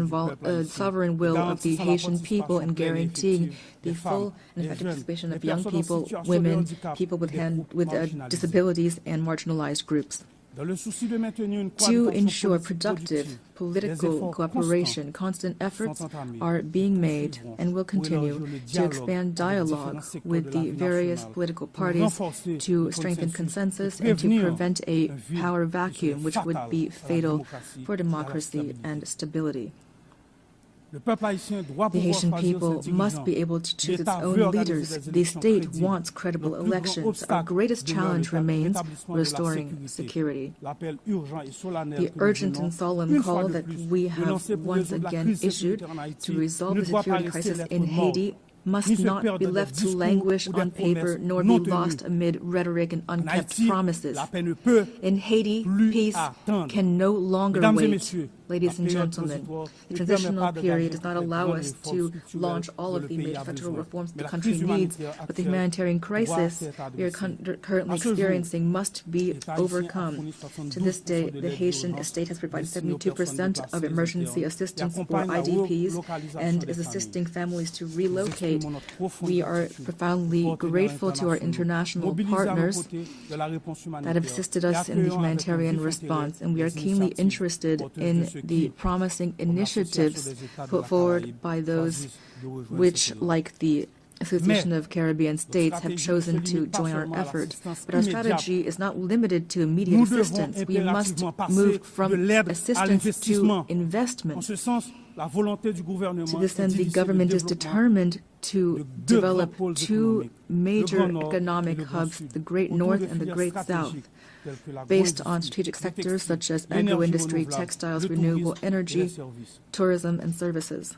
Haiti will continue to count on its key partners to weather this difficult period and to relaunch its economy. We call for their support through the establishment of concrete mechanisms such as the renewal of the Hope Help Law or launching urban renovation projects which will allow us to create jobs, to put an end to the humanitarian impasse, and to reduce migration pressure on Haitians in the region. Ladies and gentlemen, 2025 marks the bicentennial of the order forcing Haiti to pay a ransom for recognizing its own independence. We call for reparations, not out of bitterness or vengefulness, but out of a desire for justice and truth. We delivered with satisfaction the statement by the French presidency recognizing the need to open spaces for dialogue and historic truth, as well as the resolution of June 5, 2025 of the French National Assembly recognizing the injustice of this ransom. Haiti has established a National Reparations and Restitution Committee. We call for this progress to be accompanied by concrete action. France, which is the cradle of human rights, today has the opportunity to write a new chapter in its history with Haiti by honoring the ideals of freedom, equality, and fraternity that unite us. Ladies and gentlemen, I must underscore the invaluable support provided by the Haitian diaspora throughout the world, who are often living in hardship, whether in America, in Europe, in Africa, or elsewhere. The millions of Haitians living abroad contribute to the development of Haiti. We are undergoing a multidimensional crisis, and we call for the patience and understanding from our partners and friends so that our nationals are always treated with respect and dignity. Behind every migrant there is a face, a family, a history, and a contribution to be made to their new country of residence. Haiti reaffirms its commitment to dialogue and to bilateral cooperation in the spirit of neighborliness and mutual respect to identify balanced and long-term solutions to Haiti's problems. The safe and orderly circulation of goods and of people, especially through air transport, is crucial for a shared future and common prosperity. Ladies and gentlemen, the Haiti of tomorrow deserves peace and prosperity, a future based on an independent judiciary, universal education, affordable health care for all, and an economy that provides every citizen with the same chance at success. This future also requires bold reforms, independent justice, and an end to impunity. On April 16, 2025, we enacted a decree establishing two specialized judiciary bodies, one to litigate crimes and complex financial infractions, and another to prosecute mass atrocities and sexual violence. We're making progress toward making these bodies operational. We are prepared to continue down this path. This is not the time for Haiti fatigue. The international community does not have the right to turn away from Haiti's situation. In light of this crisis, silence would not be neutrality, it would be complicity. Ladies and gentlemen, allow me to pay tribute to the Haitian people. Representing them here is the greatest honor of my life. Beyond my functions as president of the Presidential Transition Council of Haiti, I am a real, active Haitian citizen with a profound love for my homeland, a land of freedom and dignity, a land of courage and talent. Haiti is not not a nation that has given up. We are a great people, a people that stands together, men and women who have sacrificed for their homeland and for humanity. Haiti is not a playground for armed criminals. Rather, it is a nation on its feet, comprised of dignified, resilient families who every day, despite terrible adversity, are fighting for a better future. I pay tribute to my fellow countrymen and women who are, without a doubt, among the most resilient people on earth. They deserve better.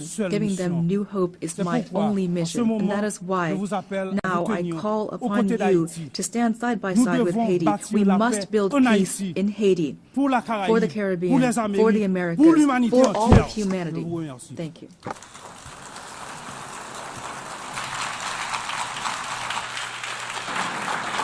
Au nom de l'Assemblée générale, je tiens à remercier le président du Conseil présidentiel de transition de la République d'Haïti. The Assembly will hear an address by His Excellency Mikhail Kabalashvili, President of Georgia. I request protocol to escort His Excellency and invite him to address the Assembly. You can see it here. Yeah.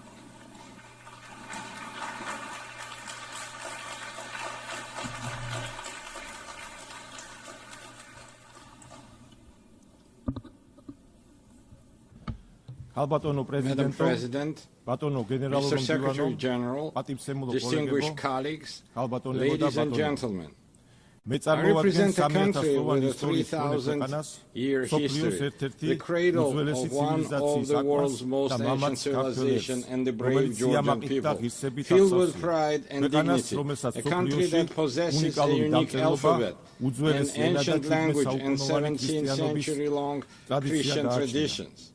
The history of Georgia is a continuous chronicle of our people's struggle for survival against invaders, through which we have miraculously managed to preserve our cultural identity, traditions, and national character. Despite centuries of continuous warfare with invaders, the cultural environment in Georgia has always been distinguished by exceptional humanism, tolerance and compassion for others, tolerance, openness to others, harmonious coexistence and diversity form the cornerstone of our ancient culture, which is brilliantly reflected in Georgian polyphony, in our national traditions, and in the world-renowned Georgian epic Pyotr Rustaveli's The Knight in the Panther's Skin. Georgia is a place where throughout history, no human has ever been oppressed or persecuted on ethnic or religious grounds.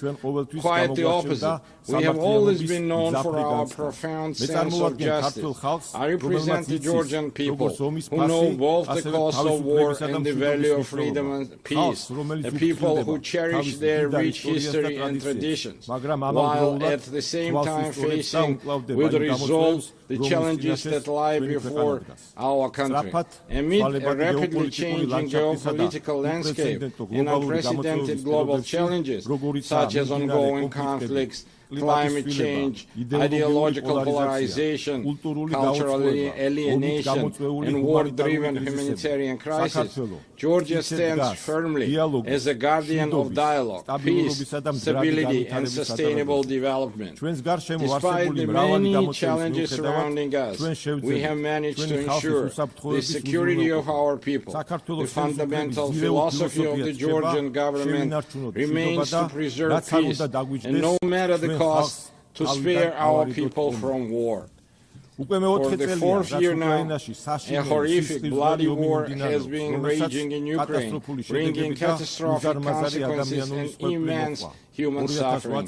Drawing on the bitter experience of the 2008 war, whose wounds have not yet healed for the Georgian people, we understand better than many the pain that the Ukrainian nation endures today. Now as before, Georgia expresses its firm and unwavering support for the Ukrainian people. As we deeply understand the importance of peace, Georgia contributes to the transformation of the South Caucasus and strives to turn it from a zone of conflict into a space of dialogue among civilizations and economic prosperity. We welcome President Donald Trump's peace initiative between Armenia and Azerbaijan, as well as his efforts to bring the bloody war between Russia and Ukraine to an end soon. Georgia has always supported and actively strived to establish sustainable and long-term peace in the South Caucasus, as well as to deepen trust and cooperation amongst its neighbors. For centuries, our country has been a crossroads of civilization and a space for dialogue among diverse cultures. Today, Georgia is reclaiming its historical role.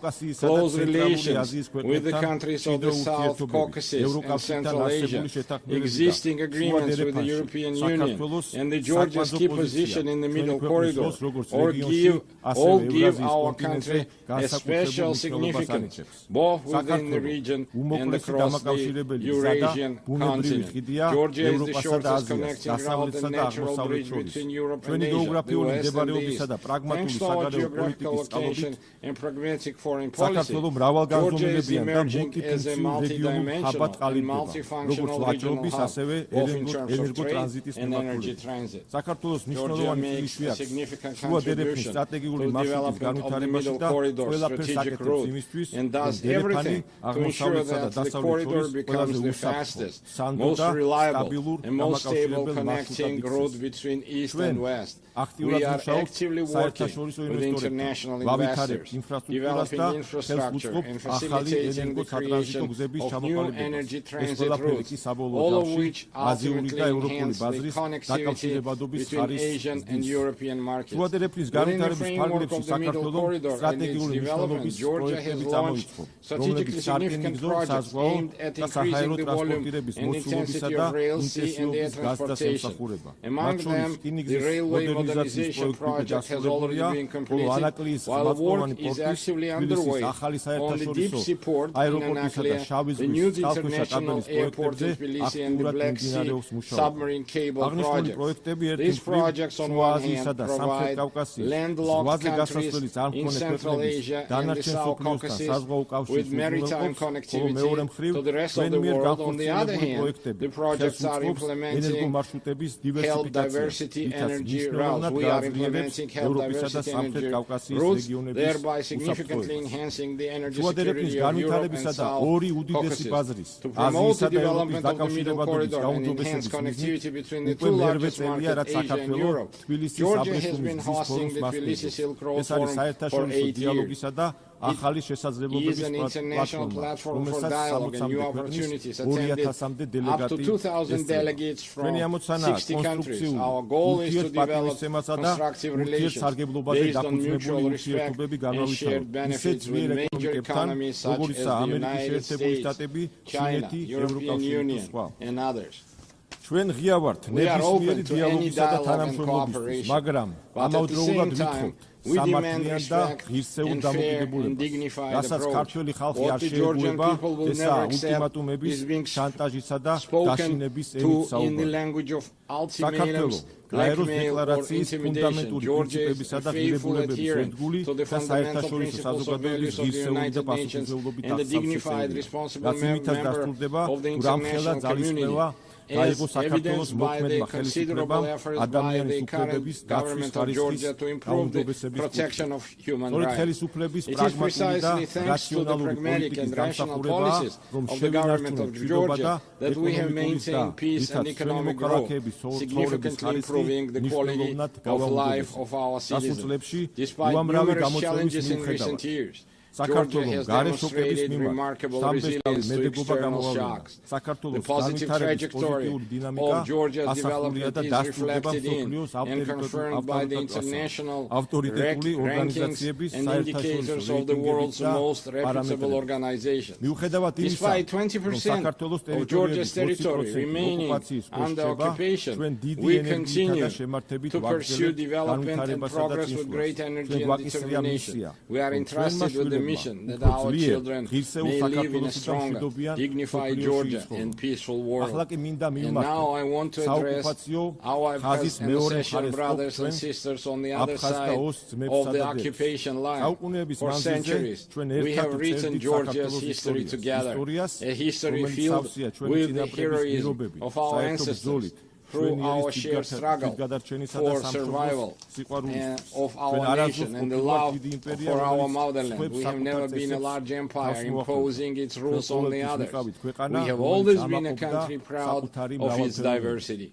Georgia is a place where civilizations have met, blended and balanced each other for centuries.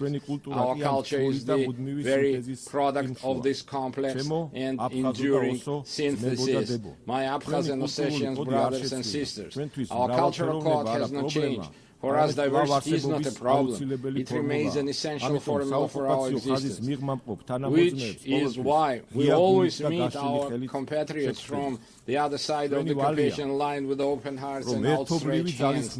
It's our duty through joint efforts to overcome artificially created obstacles, rebuild broken bridges, and leave past grievances to history.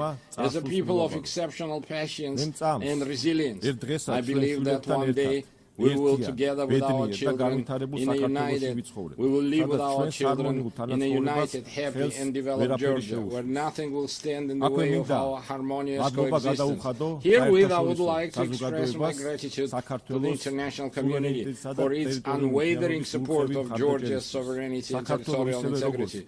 Georgia, like the entire world, is going through a pivotal moment in modern history. We live in a transitional era where the future of the international order remains uncertain. The United Nations must ensure our planet's transition to a peaceful, stable, and fair, multipolar international order. Georgia is responsible, as a responsible member of international community, is ready to support the United Nations in becoming the inevitable alternative to war and the principal guarantor of peace. I would like to reiterate that we are prepared and open, taking into account our national interests, to engage in dialogue with all parties on issues of global and regional significance. The current reality requires us to face difficult issues and initiate an open, pragmatic, and result-oriented dialogue. I believe that only in this way we can overcome common global challenges and unlock new opportunities for the benefit of our countries, peoples, and future generations. Thank you very much for your attention. May God bless humanity. On behalf of the Assembly, I wish to thank the President of Georgia. La Asamblea escuchará ahora un discurso del excelentísimo señor Luis Alberto Arce Catacora, Presidente Constitucional del Estado Plurinacional de Bolivia.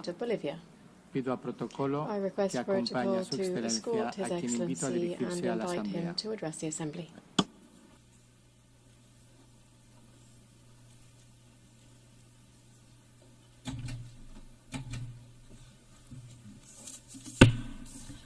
Muy buenos días. A very good morning to all of you. Permítame expresar un fraternal saludo a la Presidenta de la Asamblea General de Naciones Unidas, Annalena Baerbock, y por su intermedio a toda la Asamblea. El 80º periodo de sesiones no es un dato cualquiera. Es un espacio de un momento histórico que nos invita a detenernos y mirar hacia atrás para recordar por qué nació esta organización y se dio los resultados que la humanidad esperaba después de 2 guerras mundiales en las que la lucha por la riqueza y las áreas de influencia dejó millones de muertos, desplazados y heridos. Vivimos con una verdadera lacerante que pretendemos ignorar.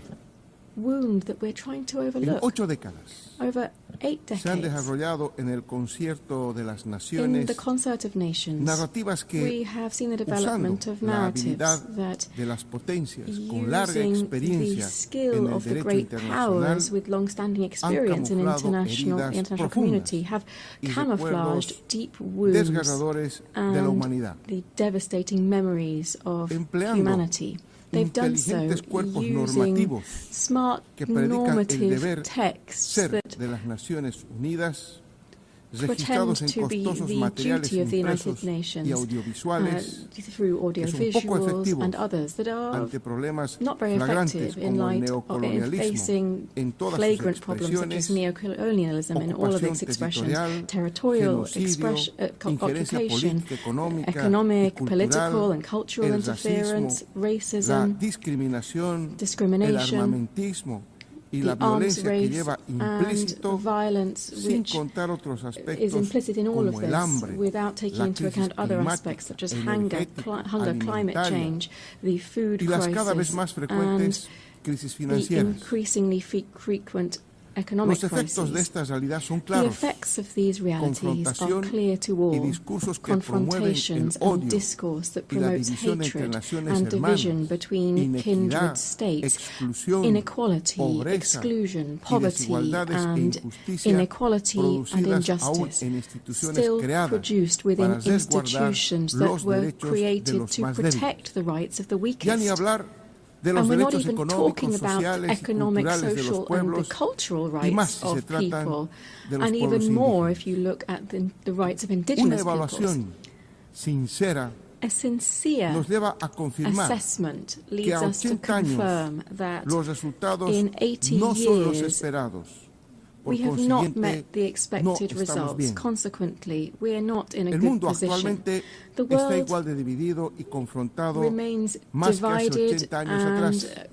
confronted against En el itself mundo more than 80 years ago. Existe mayor Today inequidad in en the la world there is distribución de la greater riqueza inequality que hace in 80 the años atrás. distribution of wealth than there was 80 Las years cifras de ago. pobreza, The poverty figures, desigualdad e injusticia, inequality en and lugar de injustice, reducirse, cada rather vez son than being mayores. curbed, is on the El riesgo increase.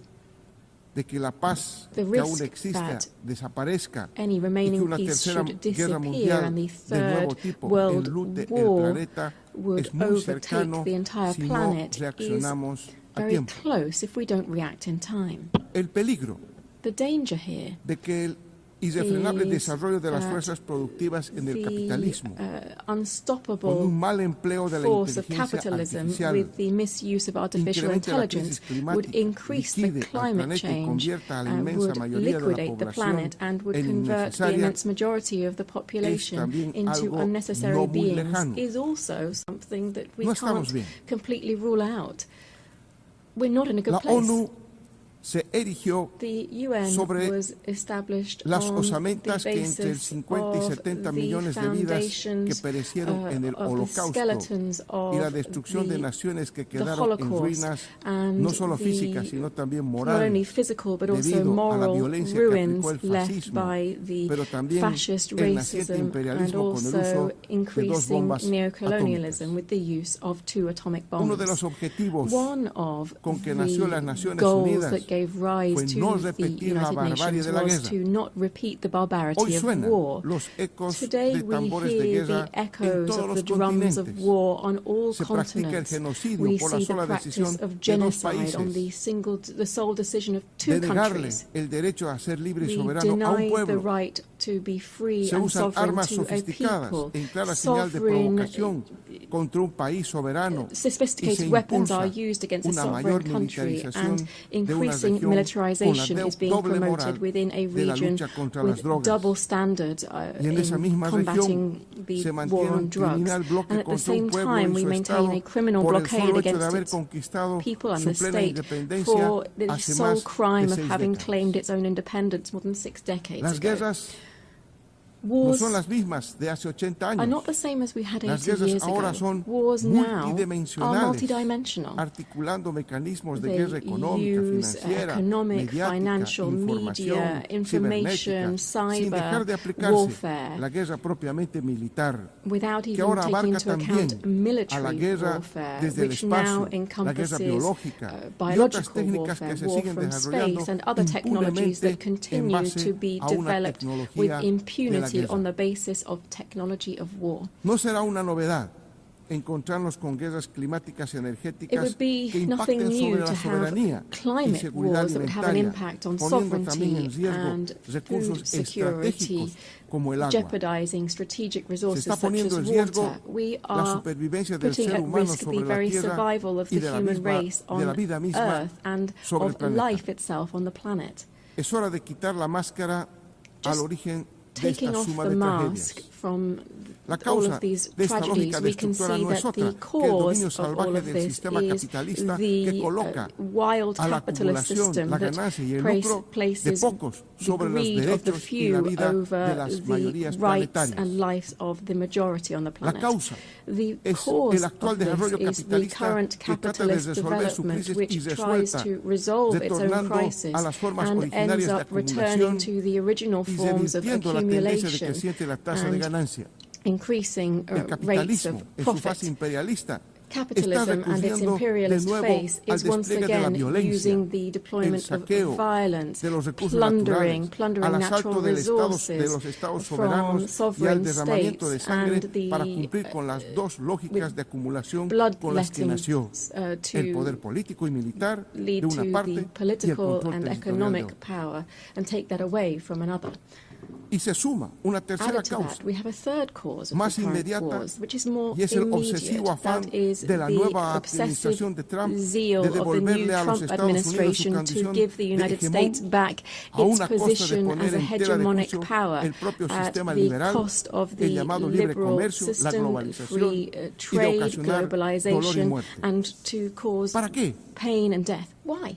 For what? Para apropiarse de los recursos To naturales, take ownership over natural tomar el resources, control de las to materias take primas para control beneficio de over una burguesía commodities for the imperial benefit of an y imperialist subordinar system, a and la to mayor parte de los subordinate the países a majority su sed of insaciable countries de riqueza for y their privilegio insatiable y para thirst tratar de for mantener privilege un and orden wealth, and to unipolar try to a toda maintain costa. a unipolar La order at reciente any cost. publicación de la Estrategia The de recent Defensa Nacional de publication Estados of Unidos the de U.S. Norteamérica Strategic Defense plantea Policy un repliegue de sus tropas sets en el out mundo a para redeployment of its sentarlas en su troops around país the world y to área de influencia. Canadá, in its Alaska, el areas Caribe, of Centro y influence, Sudamérica. Canada, La Central and experiencia South histórica America, con among nuestros others. vecinos The recent nos hace history concebir with our que esa no neighbors es has otra made us cosa que una realize nueva this is forma de nothing else aplicar but a new way el of monroísmo, implementing doctrina que Monroeism, vuelve a which was a plantear doctrine que which América es de los said that norteamericanos, America is for the North Americans, generando condiciones para un nuevo momento generating de conditions for a neocolonialismo. new era of neocolonialism. Señora Presidente, Madam President, estimados y estimados jefes de Estado, distinguished heads of state and government, desde el Aviala,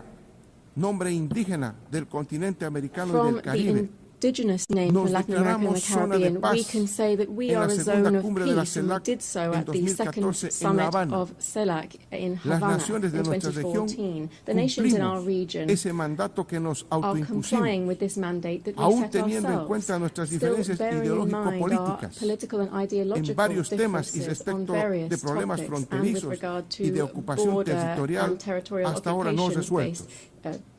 Disputes that Podemos remain decir, ongoing. We invirtiendo la can ecuación say de los estrategas del Pentágono, when que we es la paz invert y the no la equation guerra of the Pentagon, that lo it que is guía peace nuestras rather than relaciones war that internacionales. guides our international relations. A la impronta de esa declaración, In hearing desde this 2022, declaration en este mismo lugar, statement, in 2022, he venido in the haciendo same un place, llamado a las I Naciones came Unidas to appeal para to que the una asamblea United general Nations for como la a que nos cobija General Assembly declare al to mundo declare como to territorio de the paz. world that it would be an entire Han pasado territory of peace. 11 años And 11 desde aquella years have histórica declaración passed de la since CELAC that y historic 3 años declaration of desde ese CELAC, periodo and que 3 hice en esta years asamblea, y since no I solo made that que no statement hemos in this declarado al assembly. mundo como zona de Not paz, only have we not declared the sino que world enfrentamos as a zone of la peace, dura rather realidad we are de ver facing cómo the la harsh muerte en el reality of sello seeing que se va how usando con normalidad en death las is becoming relaciones increasingly internacionales. normalized in international relations. Sentimos la amenaza We del also fascismo feel the en threat cualquiera de sus of variantes fascism para in explotar all y of its dominar variants to a try los to pueblos exploit and en la hora dominate presente. peoples at the current time. La amenaza de muerte The threat acecha of América Latina death has y el made, Caribe. is La quinta covering flota Latin America norteamericana, and dependiente the del Comando Caribbean. Sur, está movilizada con un potencial bélico que contempla desde lanchas patrulleras hasta misiles, pasando por aviones, helicópteros y submarinos, usando el pretexto de que ese espacio marítimo está siendo utilizado contra la seguridad nacional de los Estados Unidos, a partir de la introducción ilegal de cocaína por parte de bandas criminales pertenecientes a carteles de drogas. Más allá de violaciones de derechos internacionales, esta acción provocadora del imperialismo tiene dos intenciones. Primero, la intervención sobre nuestra hermana República Bolivariana de Venezuela, que desde 1999 levanta en alto las banderas de la independencia efectiva, la libertad de su pueblo y la soberanía de su Estado, y que posee importantísimos recursos naturales, especialmente petróleo, que desde el norte se pretende controlar y apropiar. Segundo, intentar reconquistar el control de América Latina y el Caribe sobre la base de minar la democracia liberal, impulsar la militarización y emplear otras prácticas colonialistas que debemos llamar por su nombre. El imperialismo dice que interviene para luchar contra el tráfico de drogas y combatir el crimen organizado, lo cual es una falacia, pues si fuera verdad empezaría a enfrentar efectivamente ambos hechos dentro de su propio país, donde la demanda de consumo de todo tipo de drogas es alta y en ascenso, y donde se plasman distintas modalidades de crimen organizado. In its origins, where Lo we que en see realidad different pretende types of Estados organized Unidos crime, what the United States is darle trying a to nuestra do región is to give our el papel region de dique de the contención role a la of edificación de un mundo holding back multipolar the y edification sometido of a a sus multipolar intereses. world and to submit it to A its estas own acciones interests. militares, Added to these cuyas military imágenes se han visto actions, en todo el the mundo, images of which have been seen se around suma the otro world, tipo de we acciones see other devastadoras types of como las devastating orientadas actions, a such as endurecer those el bloqueo aimed at económico contra Cuba. strengthening the economic Ya blockade son against Cuba. miles de millones de dólares que Estados Billions Unidos le of debe al Estado dollars cubano are owed by the por United los States to efectos de the estas Cuban unilaterales state medidas due to y these que se explican por el unilateral rechazo coercive del measures which imperialismo are a la explained on the primera revolución basis socialista de la of región que rejecting no ha the sido first ni será destruida. communist revolution, which will never La be amenaza de destroyed. la muerte The threat también of recorre Oriente death Medio. is also afflicting the En Middle el East. Oriente Medio, In the Middle East, el dolor de millones de the familias pain of por la muerte millions de of decenas families de miles de palestinos and the a manos death del poderoso of ejército hundreds israelita of thousands no encuentra of consuelo ni se detiene. Palestinians Toda esta violencia finds cuenta, no consolation. All of hay que this decirlo, history con el tells apoyo us incondicional de los has Estados the Unidos, unconditional support que of the quiere United acelerar States, el which wants desplazamiento to del pueblo speed up the palestino displacement en of el the menor tiempo Palestinian posible. people as quickly as La possible. paz será una palabra vacía Peace will be mientras an el pueblo empty palestino world siga siendo sometido a prácticas de Palestinian genocidio people y no continues to cuente face con practices territorio of genocide propio and does y not have its soberanía own plena land con and Jerusalén full sovereignty como with su East capital. Jerusalem as its capital. Pero en esta región, But in this region, eso no es lo único que ocurre. that's not the only thing that's happening. La frágil estabilidad política The y fragile geopolítica political está and amenazada por geopolitical ataques stability is preventivos threatened contra by la preventive República attacks Islámica against del the Irán Islamic Republic of y Iran contra la pequeña and nación de against Yemen, the small muy nation al of estilo Yemen, del que empleara en su very momento similarly to el what is expresidente happening, George Bush. what was done by La amenaza de ex-president muerte George Bush. The también threat está of death en Euroasia, is also clear en la zona de in Eurasia, a pesar de los intentos in Eurasia, intermitentes de lograr despite una the salida intermittent política. attempts to La achieve a ambición political expansionista de outcome, la the OTAN, expansionist que no es ambitions otra of cosa que NATO, el which brazo is nothing militar else than del the capital military arm concentrado, of concentrated apuesta a la capital, prolongación del is conflicto trying to militar utilizando protract the a military Ucrania como conflict punta by de lanza using Ukraine contra la Federación as Rusa. a La launch amenaza de muerte no excluye pad Asia, against the Russian el mar Federation. de China Oriental, The threat of death also área de hangs gran over importancia Asia.